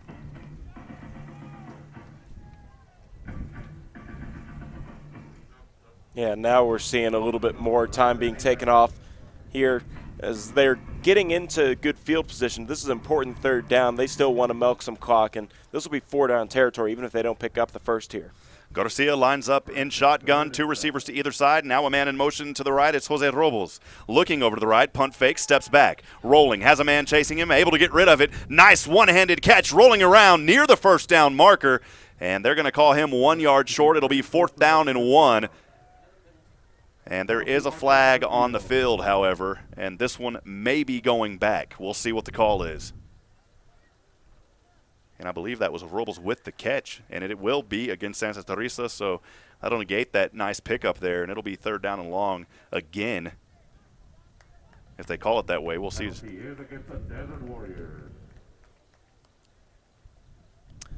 Looks like, yeah, it looks like they'll repeat 3rd down, but that's just unfortunate because that was going to set up a 4th and 1, and instead that backs them up all the way behind the original stick for the 10-yard marker of the line of scrimmage. So now it'll be 3rd down and 12 instead of 4th down and 1. That's what Garcia's going to have to work with here. Anthony Garcia at quarterback, shotgun position. Triplets this time up to the right, 1 receiver down on the near side. And Nathaniel Perez offset as his back. Instead, he's going to pass. Center field has him in the end zone. That one off the hands, no good. Great defense. Had a man wide open, but just wasn't able to connect with him. That could have been a big play, a big touchdown. Instead, it's going to go incomplete, and it'll be 4th down and 12. We have a flag here after the play. Let's see what this is about. And this one a personal foul now, it looks like, against Ysleta. Personal foul against the Indians. Wow. That's terrible timing. And that's going to be an automatic 1st down if it is a personal foul. Yeah, that's an automatic 1st down. That would have been 4th and long, and now Ysleta picks up 15 yards, which would have put them past the 1st down line anyway, but this will get them a 1st and goal if I'm not mistaken. So the Santa Teresa Desert Warriors with the ball well into Ysleta Indian territory. 7:16 to go. They have the lead 18-12 here in the 3rd quarter. Up in the broadcast booth, Rob Hipp alongside my good friend Carl Schoening. And that will be 1st down and 10. The yard line at the Indian 12. Garcia in its shotgun. Delayed handoff, has his man, runs across the 10-yard line, picks up a few yards down to the 9.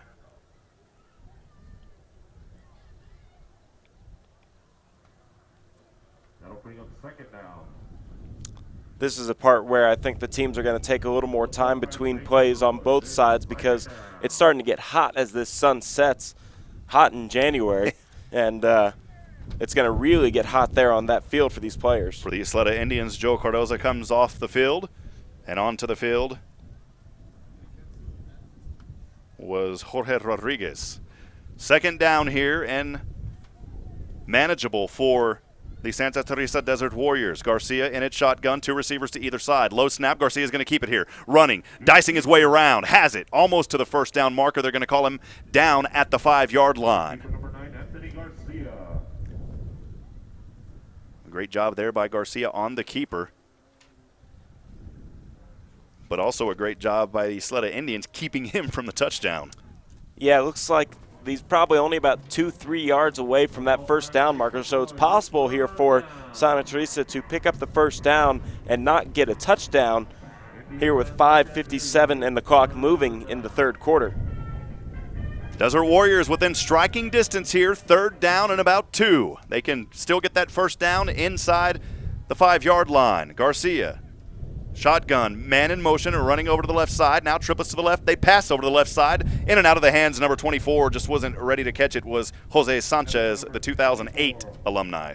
Yeah, another screenplay right there. That time he did have some opportunity to catch it and run, but a little situation where I think he didn't see the ball into his hands, glanced down the field to try and see where he was going to run right as it was about to be caught. So in that situation brings up 4th down, but just unfortunate as that could have been a touchdown.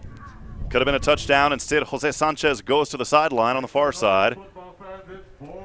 So 4th down here and a couple for the Santa Teresa Desert Warriors. We'll see what Anthony Garcia has ready here. Lines up in shotgun, 2 receivers up top to the right, 2 down to the left. He's going to roll the pitch out on the right side. Has his man dancing his way in. Touchdown, Desert Warriors. So a nice play call there and open lanes, open range. He saw the mountains on the hills and ran for him, and that was an easy touchdown.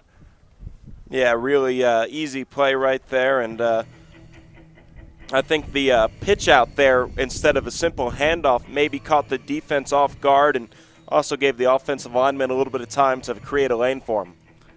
5:32 to go here in the 3rd quarter. After that score, the Santa Teresa Desert Warriors lead this one at 24-12. Line up here for the 2-point conversion from the 3-yard line. Lining up as a back here now is number 34, Marco Sanchez. Steps back, the quarterback has it, pitches out to Sanchez. He's got open lane, he's got open range, he's got the 2-point conversion. So they snuck in the 2015 alum Marco Sanchez, and he snuck in 2 points against the Indians. And with 5:32 to go, the Santa Teresa Desert Warriors lead this contest now 26-12 over the Ysleta Indians. So a good drive there. Unfortunately for the Ysleta Indians, not able to score on their opening drive. And the Santa Teresa Desert Warriors answering. Big penalty, though, on 4th down is really what gave that score to the Santa Teresa Desert Warriors, Carl. Yeah, that was really unfortunate right there. It looked like the Indians were on the cusp of getting it back. But in this case, just penalties, as we talked about earlier, that's going to hurt a team, and no matter what level you're playing at.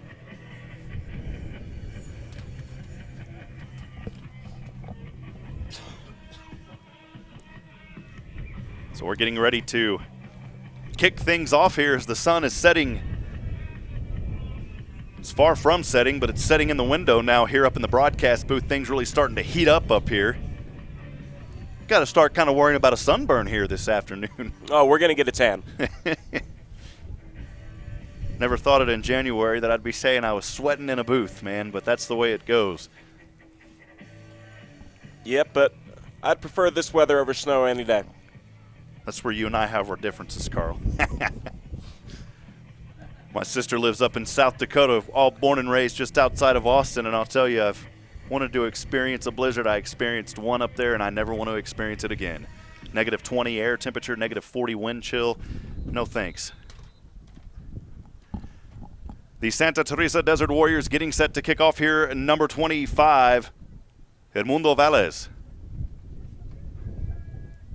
Ball at the 40-yard line, course in between the hash marks. The kick up, driving kick, bounces, takes a bounce down to the 10. And the Ysleta Indians have it. Number 21 on the near side, running around is Abraham Velasquez. Still has room, lowers his head, and he's going to be brought down around the 40-yard line. They're going to mark him down at the 41. Well, they're going to mark him down at the 40-yard line. So that's where the Indians will take over on downs. After that possession, I beg your pardon.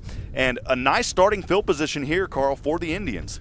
Yeah, Ysleta got a good run right there on the return. And here with 5:23 left in the third, I think they set themselves in a good position to get into the Warriors' territory fairly quickly.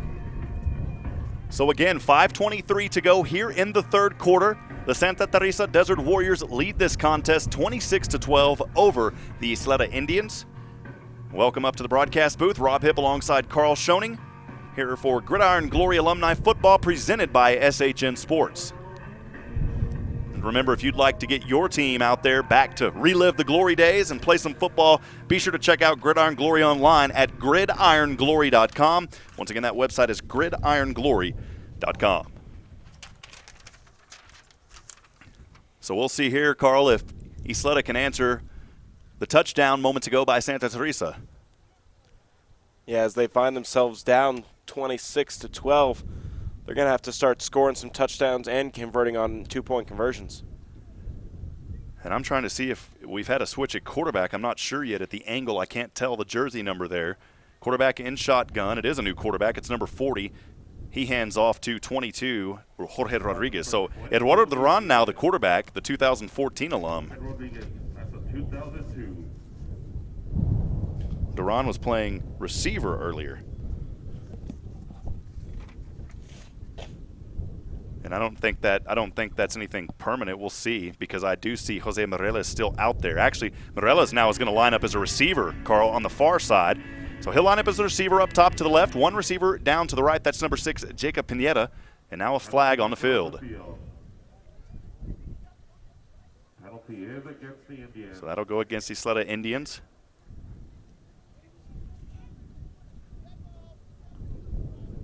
Yeah, dead ball substitution infraction right there, and that backs them up behind the 35-yard line. So it'll be second down and looks like 16 from here. Second down and 16. Duran, quarterback. The handoff, actually the keeper on the left side, trying to plow his way through, still on his feet somehow, diving his way across the 40-yard line back to the original line of scrimmage.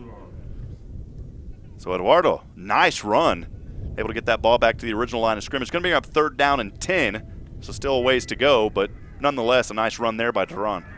Yeah, yet again, another penalty puts the Indians behind the 8 ball, but in this situation, I think that they can really kind of look, see what they can get. They don't have to go for the first down right here and then go for the 4th down conversion, and that'll be pretty much what they have to look for. They don't have to try and get all 10 yards here on this 3rd down. Lining up here as receiver on the near side, number 6, Jacob Pineda. Back up top to the far side, number 9, Jose Morales. And Duran at quarterback in shotgun. 2 backs behind him. Now back in motion, number 44, Angel Ortiz. He switches places over to the left side. Now he goes back over to the right side. A little dancing and prancing down there on the field. And going to keep it here. Thought about it, and still running on his feet. And we'll see. Does he have enough for the first down? I believe he does. So, wow, a nice run. Picks up almost 20 on the play, Carl. And that'll be enough for a first down. They will mark him down at the 41-yard line. So, man, a 19-yard pickup right there on that keeper. Yeah, definitely a big play. I said they didn't need to get the first down on that one, but the opportunity presented himself, and a good quarterback run, and really in this situation, getting into the other side of the field is the best thing you could have asked for. First and 10 Indians. It's going to be first down and 10 for the Indians. Of course, moving from left to right, as you can see it on your screen there. Number 44, Angel Ortiz, lines up as the back. Duran at quarterback in shotgun. This time the handoff is to Ortiz, the big man. Whoa, he got plowed down. You wouldn't expect that as the 2006 alum. The big man out there, but a nice job by Reyes-Tena. I believe it was Reyes-Tena there with the tackle. Yeah, Reyes-Tena really bringing a strong hit there right around the line of scrimmage, and might have been a gain of half a yard there on the spot, but just why you go back out there if you're a defensive player, you're not going to get a touchdown, or at least you shouldn't expect to get one, but getting a big hit like that is why you come out and play these games. Yeah, no joke. Second down and 9 here, the ball just beyond the 40-yard line. Duran at shotgun, one receiver to either side. Same set here. This time the handoff. Number 22 bringing it up. It's Rodriguez. And Rodriguez lowers his head, plows his way down. He's almost got enough for the first down. He'll be about a yard short. Down to the 32-yard line is where I believe they'll call it. And actually it's going to be between 32. We'll say the 33-yard line. Yeah, this is a real short and 3rd and short, so I think a simple run up the middle here with a good block. They have a fullback in there. Should be able to pick up the 4th down and keep this drive going. Yeah, Jorge Rodriguez, and the ball is fumbled. Running back for it is Duran all the way back. Now he's just going to launch it down the field. It's caught, and he has enough for the first down. Still on his feet across the 20, the 10, 5, touchdown. What a play right there. Some improvisation makes it in to Touchdown Nation. Yeah, that was a phenomenal play, a busted play, obviously, as the snap goes wide, and somehow he's able to keep his composure, look down the field, find an open receiver, and that open receiver was had the presence of mind to keep his route going and then shake away from the defense, get into the end zone, and really give some momentum to this Indians team. Absolutely. Nice pass there. The scoreboard was flipped again, so if you saw that moment ago, Santa Teresa does have the lead 26-18. We was messed here on our scoreboard. But now with that touchdown, that should be a nice momentum gainer here for the Ysleta Indians. So again, that score 26-18, Santa Teresa with the lead. The handoff, trying to plow his way down, and it doesn't appear they're going to blow it dead, and the two-point conversion is no good. So with 1:23 to go here in the third quarter, after a nice play, after a botched play, a touchdown, the Santa Teresa Warriors with an 8-point lead, 26-18 over the Ysleta Indians. Carl?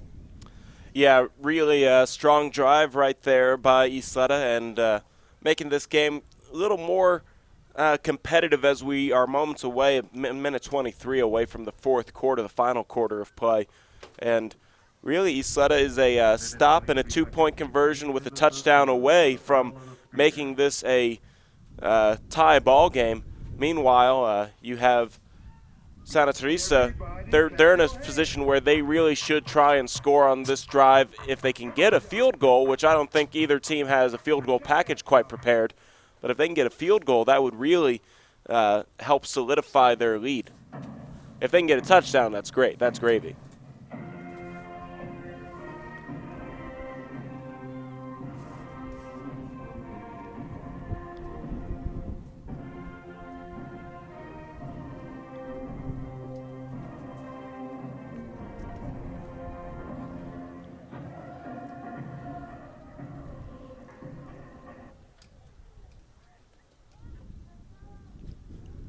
So the kickoff here by Ysleta from the 40-yard line, action from left to right. The kick is up and away into the wind, and it is returnable at the 20, crossing over the 25, now to the 30. Still dodging a few defenders, and finally rolled down, number 22 there with the return. That was Raul Munoz III, the 2005 alum.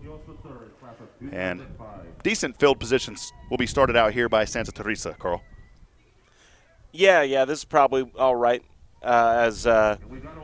We've seen a couple times where they've gotten a little further down. In fact, Santa Teresa has actually started in plus territory a couple times. But in this situation, probably about as solid as you can ask for at the 36-yard line, a good return. And they have to go about 65 or 64 yards down to get to the end zone. The ball down there at the 36-yard line. In Warrior territory, they have the ball. Joshua Ramirez lines up as the back, offset to the right. Two receivers down to the left, one up top to the right. Garcia in at quarterback, and Garcia's going to call timeout here, I believe. He didn't like what he saw, and so they'll go talk things over on the sideline, Carl.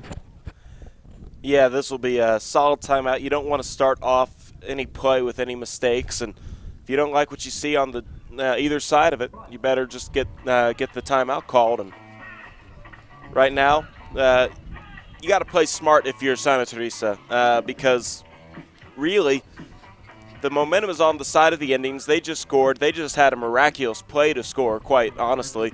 And in this situation, you don't want to lose the possession of the ball by perhaps the sun being in your eyes if you're trying to look over to your favorite receiver on the right side of the field, because if you're a right-handed quarterback, you're going to throw to your right side of the field, and that's the way the sun is, because you have to throw across your body if you're going to throw to the left. In this situation, Santa Teresa, I believe it's a right-handed quarterback in there, he's going to have to deal with that sun looking towards the right side of the field. Absolutely. Not only that, the wind also against them right now. It's going to be first down and 10 for the Warriors. This time the snap out to Garcia on the keeper. Running on the right side across the 40, now the 45. Lowers his shoulder. He's going to pick up enough for the first down, and they're going to mark him out of bounds just inside the 50 at the 49-yard line of the Warriors' territory. So a nice keeper there, rolling to the right side on the far side, able to pick up the first down. And, man, Garcia can really turn on the speed when he gets into that open field, Carl. Yeah, and I liked what he did right there. He just decided he wasn't even going to look for the pass. He wasn't going to look for a handoff or an option. He just took the ball and ran and picked up that first down and got his team a little bit closer to midfield. They're just shy, still in their own territory. First and 10 Desert Warriors at their own 49-yard line. So it is first down and 10. Garcia at shotgun. 2 receivers down to the left, 1 up top to the right, the snap, and the handoff to one of his backs. And no gain on the play.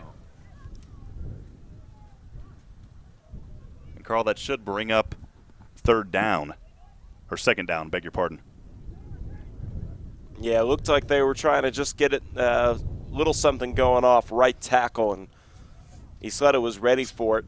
In this situation, it looked like there was no loss, no gain, and still looking to pick up, getting to the other side of the field.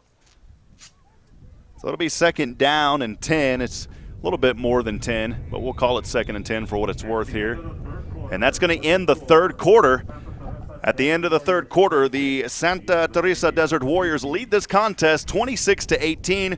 We're going to keep it right here. Again, you're listening and watching Gridiron Glory Alumni football on SHN Sports. A beautiful last day of January. Next week's the Super Bowl, but today's the alumni game here in beautiful El Paso, Texas. The mountains right to our left, actually all around us. Juarez, Mexico, right across the highway. A beautiful setting here and a beautiful day for football, Carl. Yeah, I'm getting a little scan here of the landscape. You have the El Paso skyline, you have the mountains, and as you said, those highways over there that you're looking at right now, that's the other side of the border. And we're that close. This is a really good setting, though, for some high school football and a good setting for an alumni game, as you see both teams have a lot of sunshine right here that as they play the YMCA. As I've been told, it's the worst song of the 70s that'll never die. But everybody likes to do that dance. But and everybody knows the dance, too. It's a good place to play football, and they have a good sound system here to get the players pumped up for the song. Absolutely. David up here doing a great job as a PA. Talking to him earlier, he's lived his whole life, or at least most of it, here in El Paso. So great talking with him and learning a little bit about things here in El Paso. It's going to be second down and 10. The action from left to right now. The pitch out to his back, running, slicing, dicing his way around across the 40. And, man, taking a lot of hard hits. There is some laundry down at the 50-yard line. A nice run, though, right there by Jose Robles. Yeah, as I was saying earlier, when they were running to the right, they had the sun in their eyes back in the third quarter. Now they're running over to the right with the sun behind their back, so it's a nice feeling to get away from that sun. We have a legal block in the back here on Santa Teresa, so that'll negate the gain that they just picked up. And that's tough there, as Jose Robles had a nice run on the near side, and that's going to have to come back now. And he took a lot of hitting on that too, man. He was getting blasted on every angle. Yeah, these guys are going to be sore this week. I'm sore just watching. I'm sore just coming up the steps, Carl. That's quite a walk up here. Yeah, those are some monster steps they have going up. This is a tall stadium, as it was described. And as I kind of said, there's no visitor stands, which is something I don't believe I've ever seen at a high school field. And the Bowie Bears, they're a pretty well-known, one of the best high schools here in the El Paso area. Kind of interesting how I guess everybody will have to sit on one side come Friday nights for these games. Absolutely. Well, to our left, of course, we've talked about it several times this afternoon, is Juarez, Mexico. There's a park over there, and from what we understand, the Pope will be there in a couple of weeks. So that's pretty exciting to have someone that prestigious that everyone around the world globally recognizes coming here. It's going to be second down and 20 now for the Santa Teresa Desert Warriors on the 39-yard line in their territory. The snap back. This time the quarterback rolls. Garcia keeps it, crossing the 40, now the 45, still on his feet, and finally brought down just inside the 50-yard line.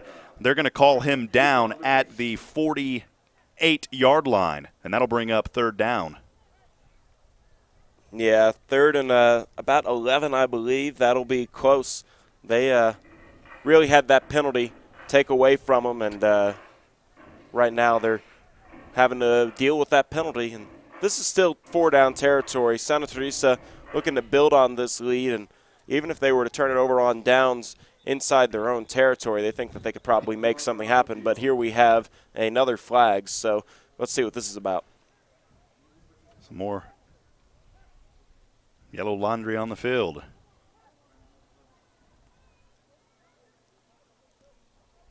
I believe he's waving it off now. So no flag. He was maybe trying to get our attention and wave at us up here. Just to make sure his flag worked. It's going to be a big third down. Third down and about 11 here for the Warriors. Garcia, quarterback, steps back, passes, throws a dagger, and not on target with his intended receiver, Jose Robles, the 2013 alum there, and that's going to fall incomplete. And got to wonder here, is this kind of it's alumni football? Is this no man's land, or are you going to punt here? I would punt, considering that if I'm Santa Maria, I have the lead, and I would be turning the ball over down near midfield. But they're showing a little faith in our offense, it looks like, and they're going to go for it here from the 49. Absolutely. Lining up here on the near side is number 17, Ruben Gonzalez. 2 receivers up top to the left. And now they're going to punt it here. Yeah, they showed they were going to go for it, and they're going to do a little pooch punt, it looks like. It looks like back to receive as the quarterback for Ysleta, Eduardo Duran. The ball, high kick, and it's going to bounce around. Duran is going to field it. And Duran has a little bit of room to run, swinging around, and he's going to be brought down just inside the 20-yard line. They're going to call him down at the 19, so it's going to be quite the race here for the Ysleta Indians. They got 81 yards to go. Yeah, and they have about 10 minutes, 32 seconds to do it. We saw them at the end of the first half have about a 7-minute drive from around this distance of the field, but I think right now we have a little bit of different situation. They're going to have to air it out a little bit. They're going to need to stop that clock and still pick up yards, get some plays running out of bounds, stuff like that, to have a chance here, because if they score a touchdown and get the 2-point conversion, it's a tie ball game. But I don't think that they're going to necessarily be able to score and take off all 10 minutes and force overtime. Absolutely. Well, it is first down and 10. The ball's on that 19-yard line. 81 yards to go here for the Ysleta Indians. If they can have a 10-minute drive and then make it to where Santa Teresa has under a minute after the kickoff, then that'll be ideal. But it's unrealistic to project that. You don't want to waste any time here, as you never know when you might just have a quick first down to end up in fourth down and still ways away from the end zone. You have to go for the end zone here on this drive. Isaiah Medina there, the 2015 alum for the Ysleta Alumni. Doing a great job blocking up front tonight. And Ignacio Reveles, number 45. Some big guys down there, but they're really trying to help hold back the Santa Teresa Desert Warriors. So lining up on the near side here, one receiver down is Abraham Velasquez. One receiver way up top to the right. And it looks like Mireles is back in at quarterback now.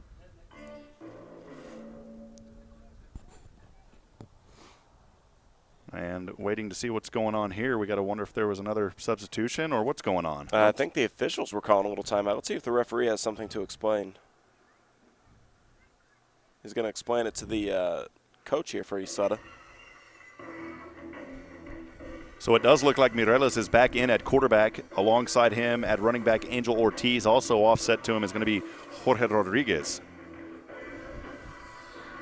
Whatever the discussion about, it's over now, so hopefully we can get back to playing some football.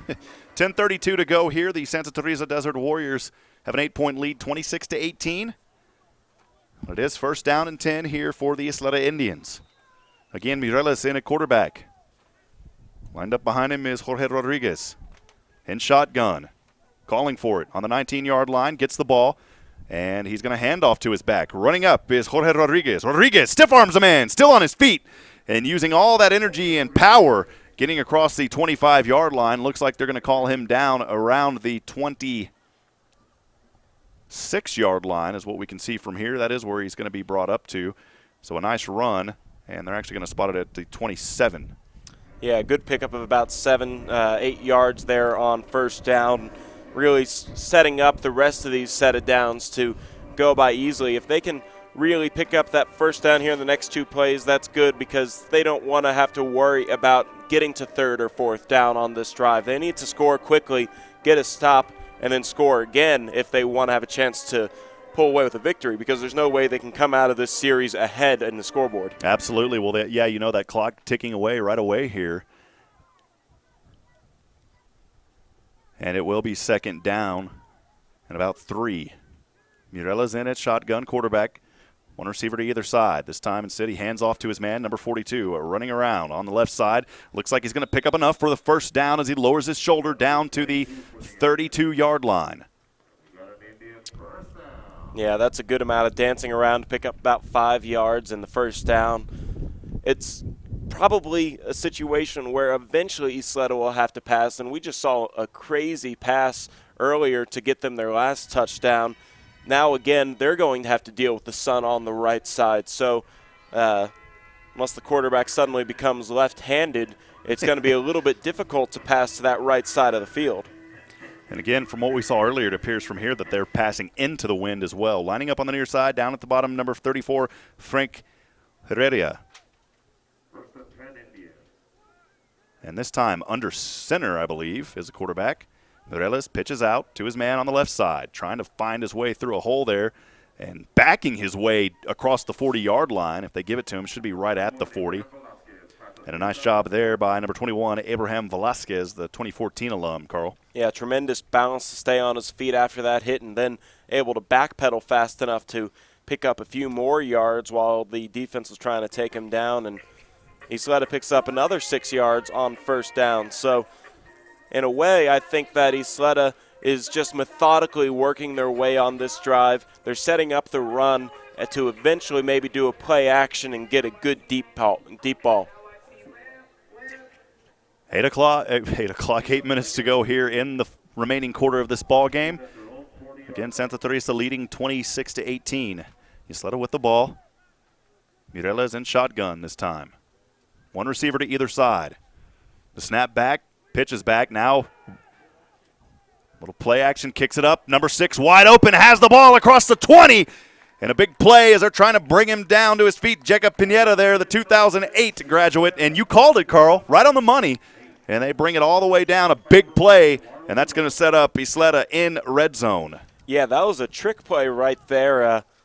Can't even really call that a flea flicker. That's a yeah. running back throw, I guess. And, yeah, they looked like they were going to have a run play, and then they toss it back, and nice throw, deep ball. And that's what I said they needed to do, really take off, save about 4 or 5 minutes by getting on the other side of the field, picking up some big yardage. And now if they can score, get the 2-point conversion, they have an opportunity to get a stop and get the ball back with plenty of time left to score again. Absolutely. The ball around the 16-yard line, first down and 10 for Ysleta.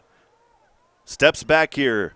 Looking on the left side, has a man, and he's going to try to fight his way across that 10-yard line. And a nice job there by Eduardo Duran. And they will bring him down just inside the 10 at the 9-yard line. Carl, they can still get that first down there as well. Yeah, still about 4 yards to the first down, and then that'll be first and goal around the 5-yard line, inside the 10 for sure. And right now they can breathe a little bit. They probably saved themselves about 2-3 minutes by getting that deep ball to get them into the red zone. And a smart play right here would just be conservative, keeping the ball on the ground, not to turn it over. And they're going under center every now and again to throw off the defense and show them some different looks. Brings up second down for the Indians. It's going to be second down here and a few for the Indians on the near hash mark. Passes over to the right side, has a man in the slant. Number 22 with the catch, Jorge Rodriguez. And Rodriguez should have forward progress. It is going to be enough for the first down. Yeah, and the clock will stop here to move the chains at 6:02. And in this situation, I think you're going to see Ysleta wanting to score rather quickly but not be in a hurry. Be quick but don't hurry. That's a great John Wooden quote.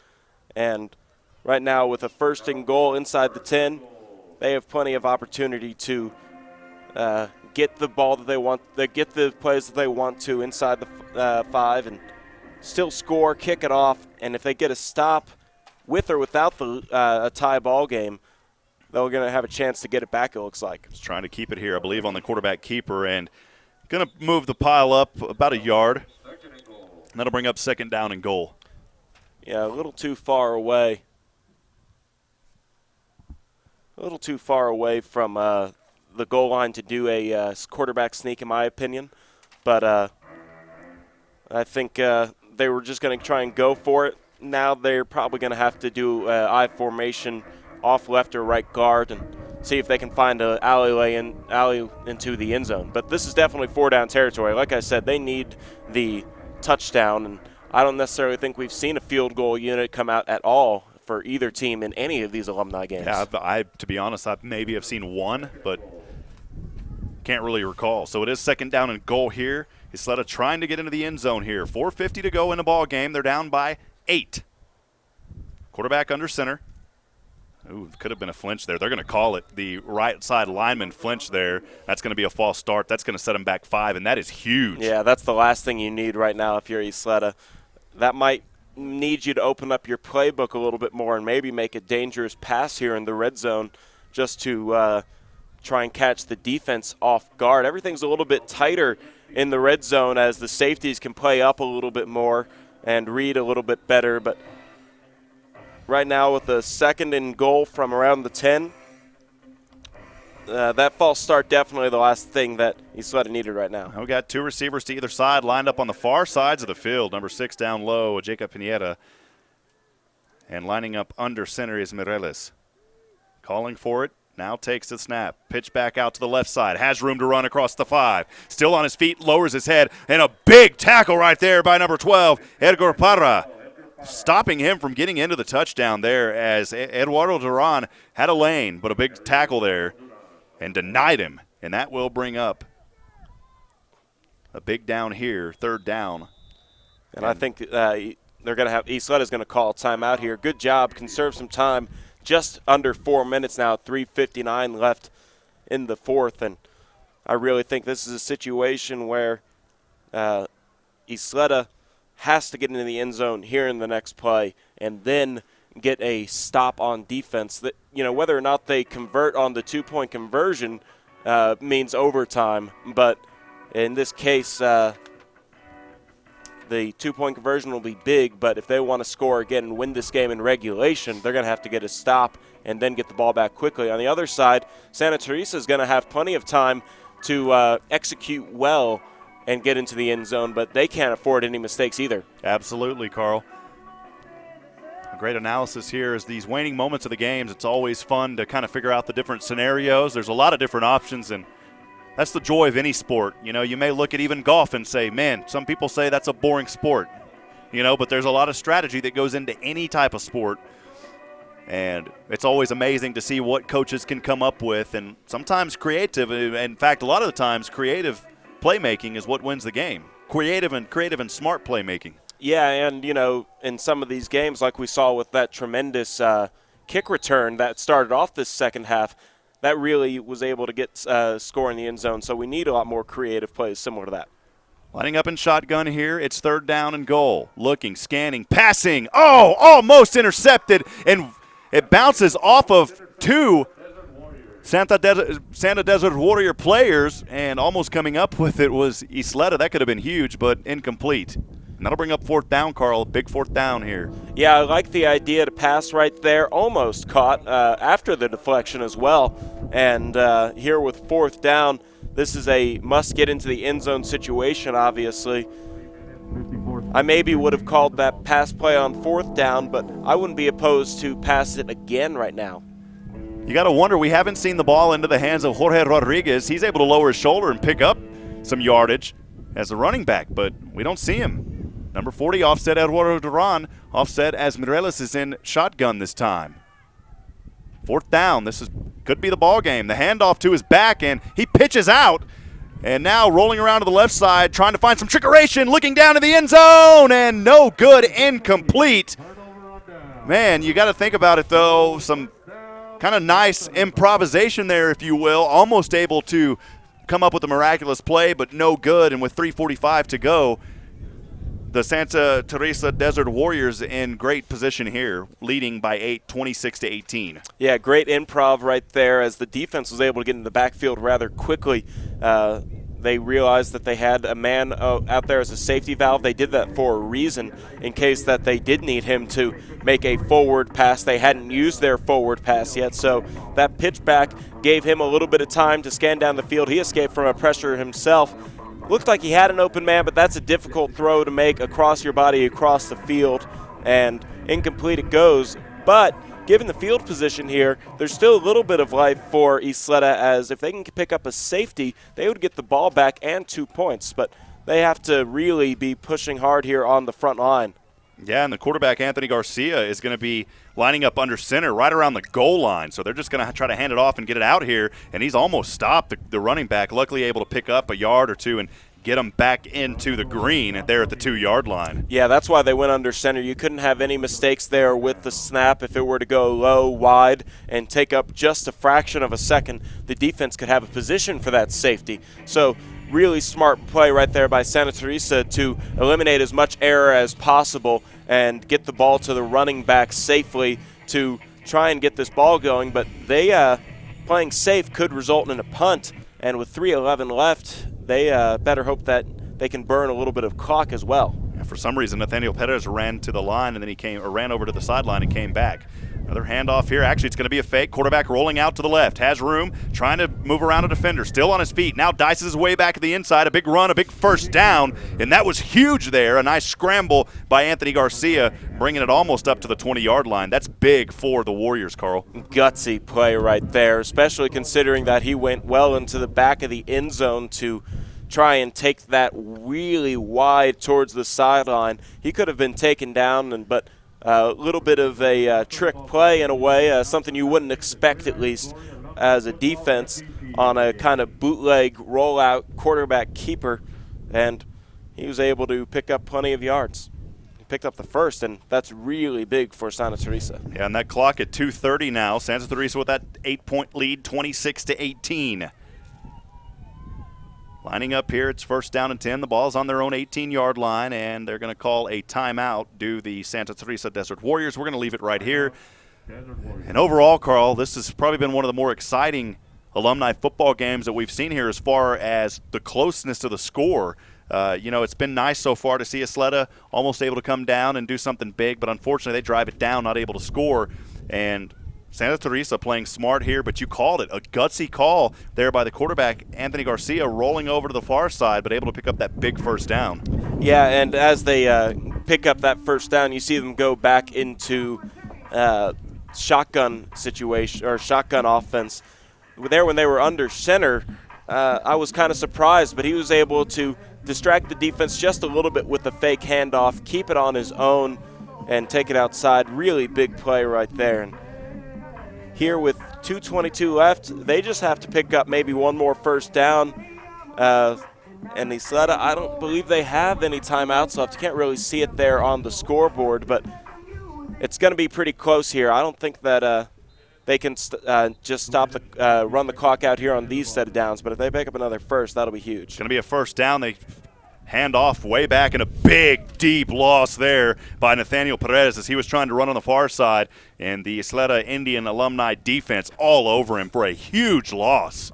Yeah, that's a really big loss on that play. Looks like it might have been a loss of around 7 or 8 back to around the 11-yard line. And, I was just talking about running that clock out. Here with 2:02 left and another timeout from Ysleta, we're going to see a little bit of clock reserved here. Another trick play or a good passing play will be in order here to make this a third and manageable. In fact, it is third down, so really it's going to come up to fourth down. It looked like the sticks crew over there had the wrong count up, so that was our mistake there. It's going to be third down coming up here. Absolutely, yeah, it should be third down. And about 20 from the 9-yard line, so they're actually inside that 10. And you got to wonder what the play call is going to be here. Ysleta, if they can hold, they should have an opportunity to get this ball back. But with not much time left, they'll have a manageable amount of time. But we'll see what's going to happen here, Carl. Look out there on the field. We have for Ysleta. Michael Brooks doing a little dancing down there, the 93 alum in the backfield. You know he's happy to be out there and relive the glory. Yeah, a lot of people are getting down to these jams that they're playing here at the field, and good music, good football. So a big down here. The pitch back to the left side to the back, running alongside the sideline, and he's going to dice his way in and somehow able to run all the way up for a first down to the 29-yard line. Unbelievable. And, folks, that may be all she wrote here. Yeah, that's a huge play, and I'm not quite sure. We don't have the exact Ysleta things going on, but it looks like there might be some Andre on the field. Yeah, waiting to see what the call is here. And that run may come back. Huge penalty there against Santa Teresa after they pick up the first down. And it will be a penalty against them, and boy, what a break there for the Indians. Yeah, so not quite the end of the game. That'll repeat third down, but that backs them up. It's probably a hold. That's a spot penalty, so they really only lose 1 yard on the play, as I guess that happened a little further down the field from the line of scrimmage, around 9 yards down, obviously. But in this case, that negates the first down, and we still have some game to go. It's a loss of 2. The ball's down to the 7-yard line now. And Santa Teresa trying to get the first down and stay in this one and not give that ball back. They pitch out to the back again, this time dancing his way around the line. Somehow able to find a gap. He's got room on the left side, got room to run across the 40. He's got one man to beat across the 50. They're still running, and finally he's brought down. He loses the ball, and the Indians fall on it. The Indians fall on the football. It is Ysleta Indian football. Unbelievable. And coming up with it huge there was number 20, Jorge Cedillo. So what a chain of events there, as basically the Santa Teresa Warriors could have probably nailed this one down. They fumbled the ball, and it appears that the Indians will have it here with 1:38 to go in the ball game. Yeah, that's a situation that's real unfortunate. It looked like it could have been a little bit of separation on the scoreboard, make this a 2-possession game, and right there at the very end of the run, if this were the NFL, we'd be reviewing it to make sure he wasn't down before he lost the ball. We don't have that kind of capability here on our network, especially to talk down to the officials. So that's a turnover, and minute 38 left. So that's enough time to run a 2-minute drill. We'll see here. As Carl just said, a minute 38. The Santa Teresa Desert Warriors lead this contest by 8, 26-18. The Ysleta Indians coming up with a fumble recovery down on their end of the field, 37-yard line, first down and 10. Quarterback and shotgun, triplets to the left. The snap back. Mireles thought about passing, now runs with it. A nice run, lowers his shoulder. He's going to be brought down just inside the 45-yard line to the 44. They got to play tempo right here. They can't really afford time to huddle as the clock is moving at 1:23. Yeah, they're going to go no huddle, and this is going to be a tough march down the field, but they picked up some good yards right there. So triplets back down to the left, one receiver up top to the right. Mireles in a quarterback shotgun, steps back looking, scanning. Now he's going to just run with it. Actually, he passes over to number 6, and he should have tried to get out of bounds. That's going to cost him some time. Pineda on the reception. Not a whole lot of yards there to the 50-yard line.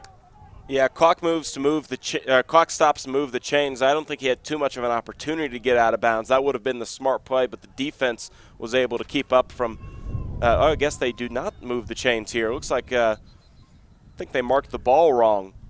Let's see what the officials are talking about, because there's a little bit of issue here. I mean, initially they had the ball spotted up at the 50-yard line, and now we've got the line judge talking about it here. Yeah, the clock still stops at 1:04 regardless. This should be a first down from our angles, but for whatever reason, the ball was spotted short of the first down behind the 45. So they do finally move it up to the 50-yard line. That will be a first down for the Ysleta Indians. Yeah, there you go. And that's a little bit of a break. Gives Ysleta a little chance to catch their breath and maybe get on the same page here for this final 50 yards down the field. Well, here goes the clock, just below a minute now at 55 seconds. Mireles in at shotgun, steps back, hands off to his back, and you got to wonder why they're going to run the ball here. And he's able to bring it down, but that's going to take off some costly time off the clock. Yeah, they really need to get right back on top of the ball, and they need to push that umpire to spot the ball pretty quickly. Here is we're getting under 35 seconds any second now. So the ball into Santa Teresa territory, and now they're just going to spike the ball and reset here. Nice call there by the coach and Mireles to stop the clock at an even 30 seconds. Carl. Yeah, you had to kill the clock right there. Like you said, probably not the best call to hand the ball off with just under a minute left, and right now 30 seconds to get down. We don't necessarily have how many timeouts they have left, but Ysleta's used a couple so far, so they have no more than one. If any, yeah. Yeah, if any. And in this case, with third down, you have to pick up first down here in the next couple and hope the clock stops pretty quickly. Here we go, back in action. Going to pass here. Deep pass over to the left side. Has a man in coverage. Somehow able to connect with him at the 10-yard line. A big pass, catch, grab there. And, boy, that is a huge pickup, and they have got to run back onto the ball. And I believe, if I'm not mistaken, that was Jorge Rodriguez with the reception. Yeah, they want to kill the clock again right here, but lightning strikes the same place twice here for Ysleta. They ran the same play that got them deep down the field on the last drive. This time they're looking to get into the end zone, and now we have some flags. There's a laundry down on the field around the 5-yard line. Regardless, what a play right there by the Indians. A little trickeration, and I believe it was Duran with the pass all the way down the field to Jorge Rodriguez. Oh, and we have a substitution infraction on the defense, so that's going to really help out Ysleta, probably bumping up 5 yards closer to the goal line. So, starting this possession here, the odds against Ysleta, in all honesty, to be able to come down here and score a touchdown, they've still got some unfavorable odds because they've got to get down here, not only score, Carl, but they've got to get that 2-point conversion, which tonight, remember, all teams are 0 for 3 on those 2-point. Well, I think there was one, actually, and I beg your pardon. There was the last one, they're 1 for 4. And the only one that made that one tonight was Santa Teresa. The pitch back here. Duran going to pass, finds his man, and incomplete. And almost an interception. He was lucky there. Yeah, they try the same play where they pitch it back, kind of a running back throw right there, and that's worked 2 times out of 3, so that's pretty good odds for a trick play. But they were just kind of going for it. They had to get the incomplete pass to stop the clock. Probably a smart play. You don't want to run the ball at all because then you're at the mercy of the umpire spotting the ball. And right now, 12 seconds left. Anytime you take up at a play and adding that on, you might be lucky to get one more play off. So a couple more stops here. You'll get to use all 4 downs here. Here we go. Mireles in a shotgun, calling for it. Going to step back when the option here. Pitches back. Now it's going to be a pass by Duran. Passing to the center. Almost a one-handed grab in and out of the hands. And, man, almost had that one. And in the waning minutes of this ball game, still nice to see that camaraderie down there. And there's going to be 5 seconds left on the clock here, and it's going to be third down and goal from the 3-yard line. Again, you got to wonder here. I understand that you've got it down there. I understand you don't have much time. This is probably going to be the last play if they pass it. But you've got to keep in mind, Jorge Rodriguez tonight for the Indians has played very well on that running game. You got to wonder, early on he was playing well, but they haven't really handed it off to him, and we don't see him down there lining up. Instead, we've got Abraham Velasquez lining up as receiver far to the right, and in the backfield is Eduardo Duran, and he's way back there, and Mireles, Carl's going to line up under center. The pitch back, and it is an option again. Going to look onto the right side, has room to run on the inside. Can he find a blocker? Can he go in? Yes, he does! Touchdown, Duran! Touchdown! Touchdown! Touchdown! What a play there by Duran as he had room to run and cut it back to the inside as time expired. Now, Carl, they've got to get that 2-point conversion to tie it up. Yeah, good play there. It looked like they were going to maybe look for the pass just for a moment. That was able to catch some of the defenders in the end zone off guard as they kind of fell into a zone to cover the receivers, and that gave him plenty of time to work his way back to the middle of the field, find his way into the end zone, and now here, the 2-point conversion, this is the ball game.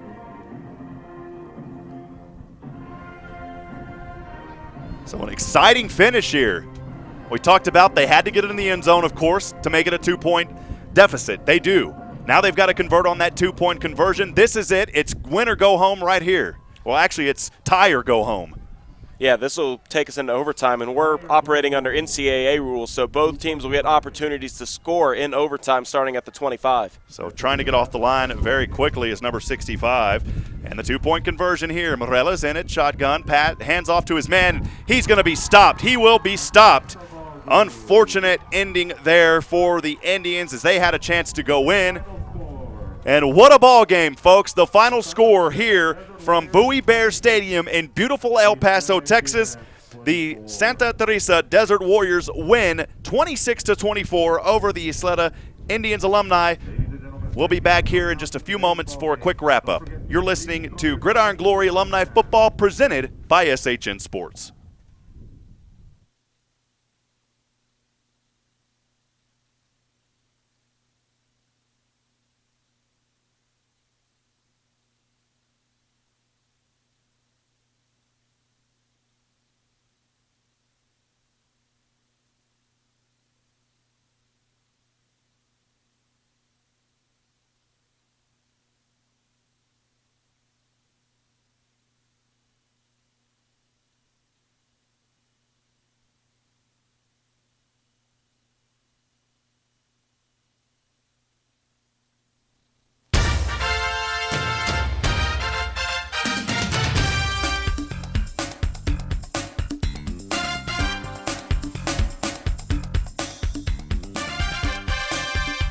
Welcome back to Gridiron Glory Alumni Football presented by SHN Sports. Up in the broadcast booth, I'm Rob Hipp alongside my good friend Carl Schoening. Carl, what an alumni game. I think this has been the most exciting one that we've had the pleasure of covering for Mr. George Cox and Gridiron Glory Alumni. Oh, yeah, that one went down to the wire, and it was a great football game. Kind of unexpected there at the end. It looked like Santa Teresa was going to be able to either score a touchdown and put this game away, or they were going to be able to kill the clock by taking some knees. But in this situation, that fumble and then a deep bomb into the red zone really set up Ysleta for a touchdown, and just failing to convert that 2-point conversion would have sent it into overtime, and we had a really competitive and fun game out here tonight. Absolutely. Well, as they do at all games, getting set to do the Lord's Prayer at the center of the field. Mr. George Cox there in the middle of the huddle here. We're going to keep it here just for a little while as the MVP will be presented here shortly. We absolutely want to get that on video for everyone out there. Remember, if you're interested in playing alumni football, check out gridironglory.com. You can relive your glory days. All it takes is one person to get started. Visit gridironglory.com.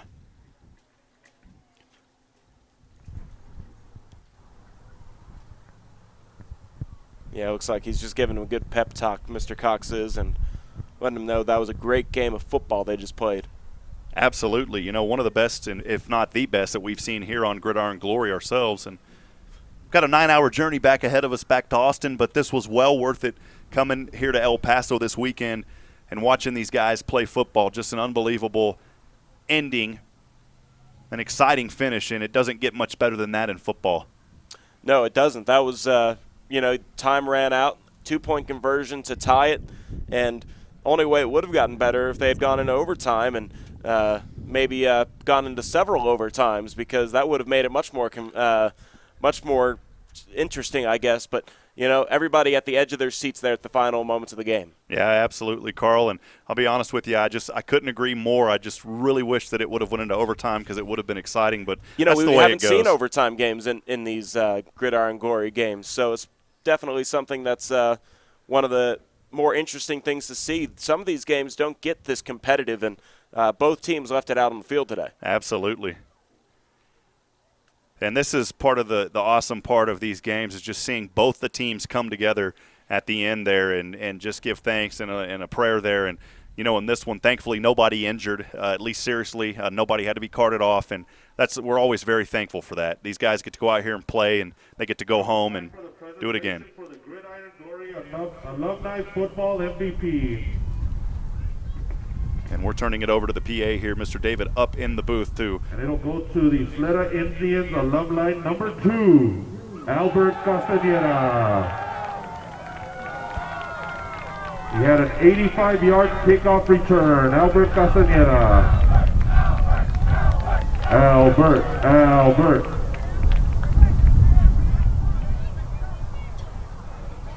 And so, again, the MVP of the ball game there with that nice kickoff return, Mr. Albert Castaneda, the number 2 2014 graduate.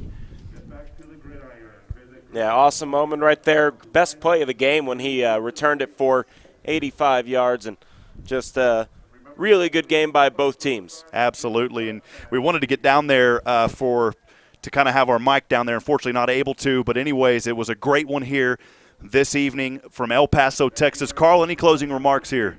Really fun ball game. Learned a couple plays that I might use in my little trick playbook. I really enjoyed the toss back to the running back for a running back throw that we saw used multiple times by Ysleta, and definitely a good game overall. Good competition today, and congratulations to both teams on a well-played game of football, full pad football. And, you know, these opportunities don't come around too often after high school. So great jobs. Thank you for Mr. Cox for allowing us to watch these games and broadcast these games and these teams to play it. Absolutely. Well, on behalf of everyone at SHN Sports, I'm Rob Pipp. Carl Schoening, my co-partner, also our director of broadcasting. And a big thanks again to Mr. George Cox of Gridiron Glory Alumni Football. And a special thanks to our fine host here at Bowie Bear Stadium, part of El Paso Independent School District. We appreciate the hospitality. A beautiful view, a beautiful day of football just wrapped up. Again, this afternoon, your final score here from Bowie Bear Stadium. The Santa Teresa Desert Warriors victorious 26-24 over the Ysleta Indians. We'll catch you next time here on SHN Sports, presented by Gridiron Glory Alumni Football, presented by SHN Sports. Have a pleasant, wonderful evening. This broadcast is under the direction and is copywritten by the Schoening Hip Network. Any rebroadcast, retransmission, use of sound bites and interviews, and use of any other content, including audio or video, without the direct written consent and permission by the Schoening Hip Network is strictly prohibited and protected by federal and copyright laws. All rights are reserved by the Schoening Hip Network and SHNSports.com.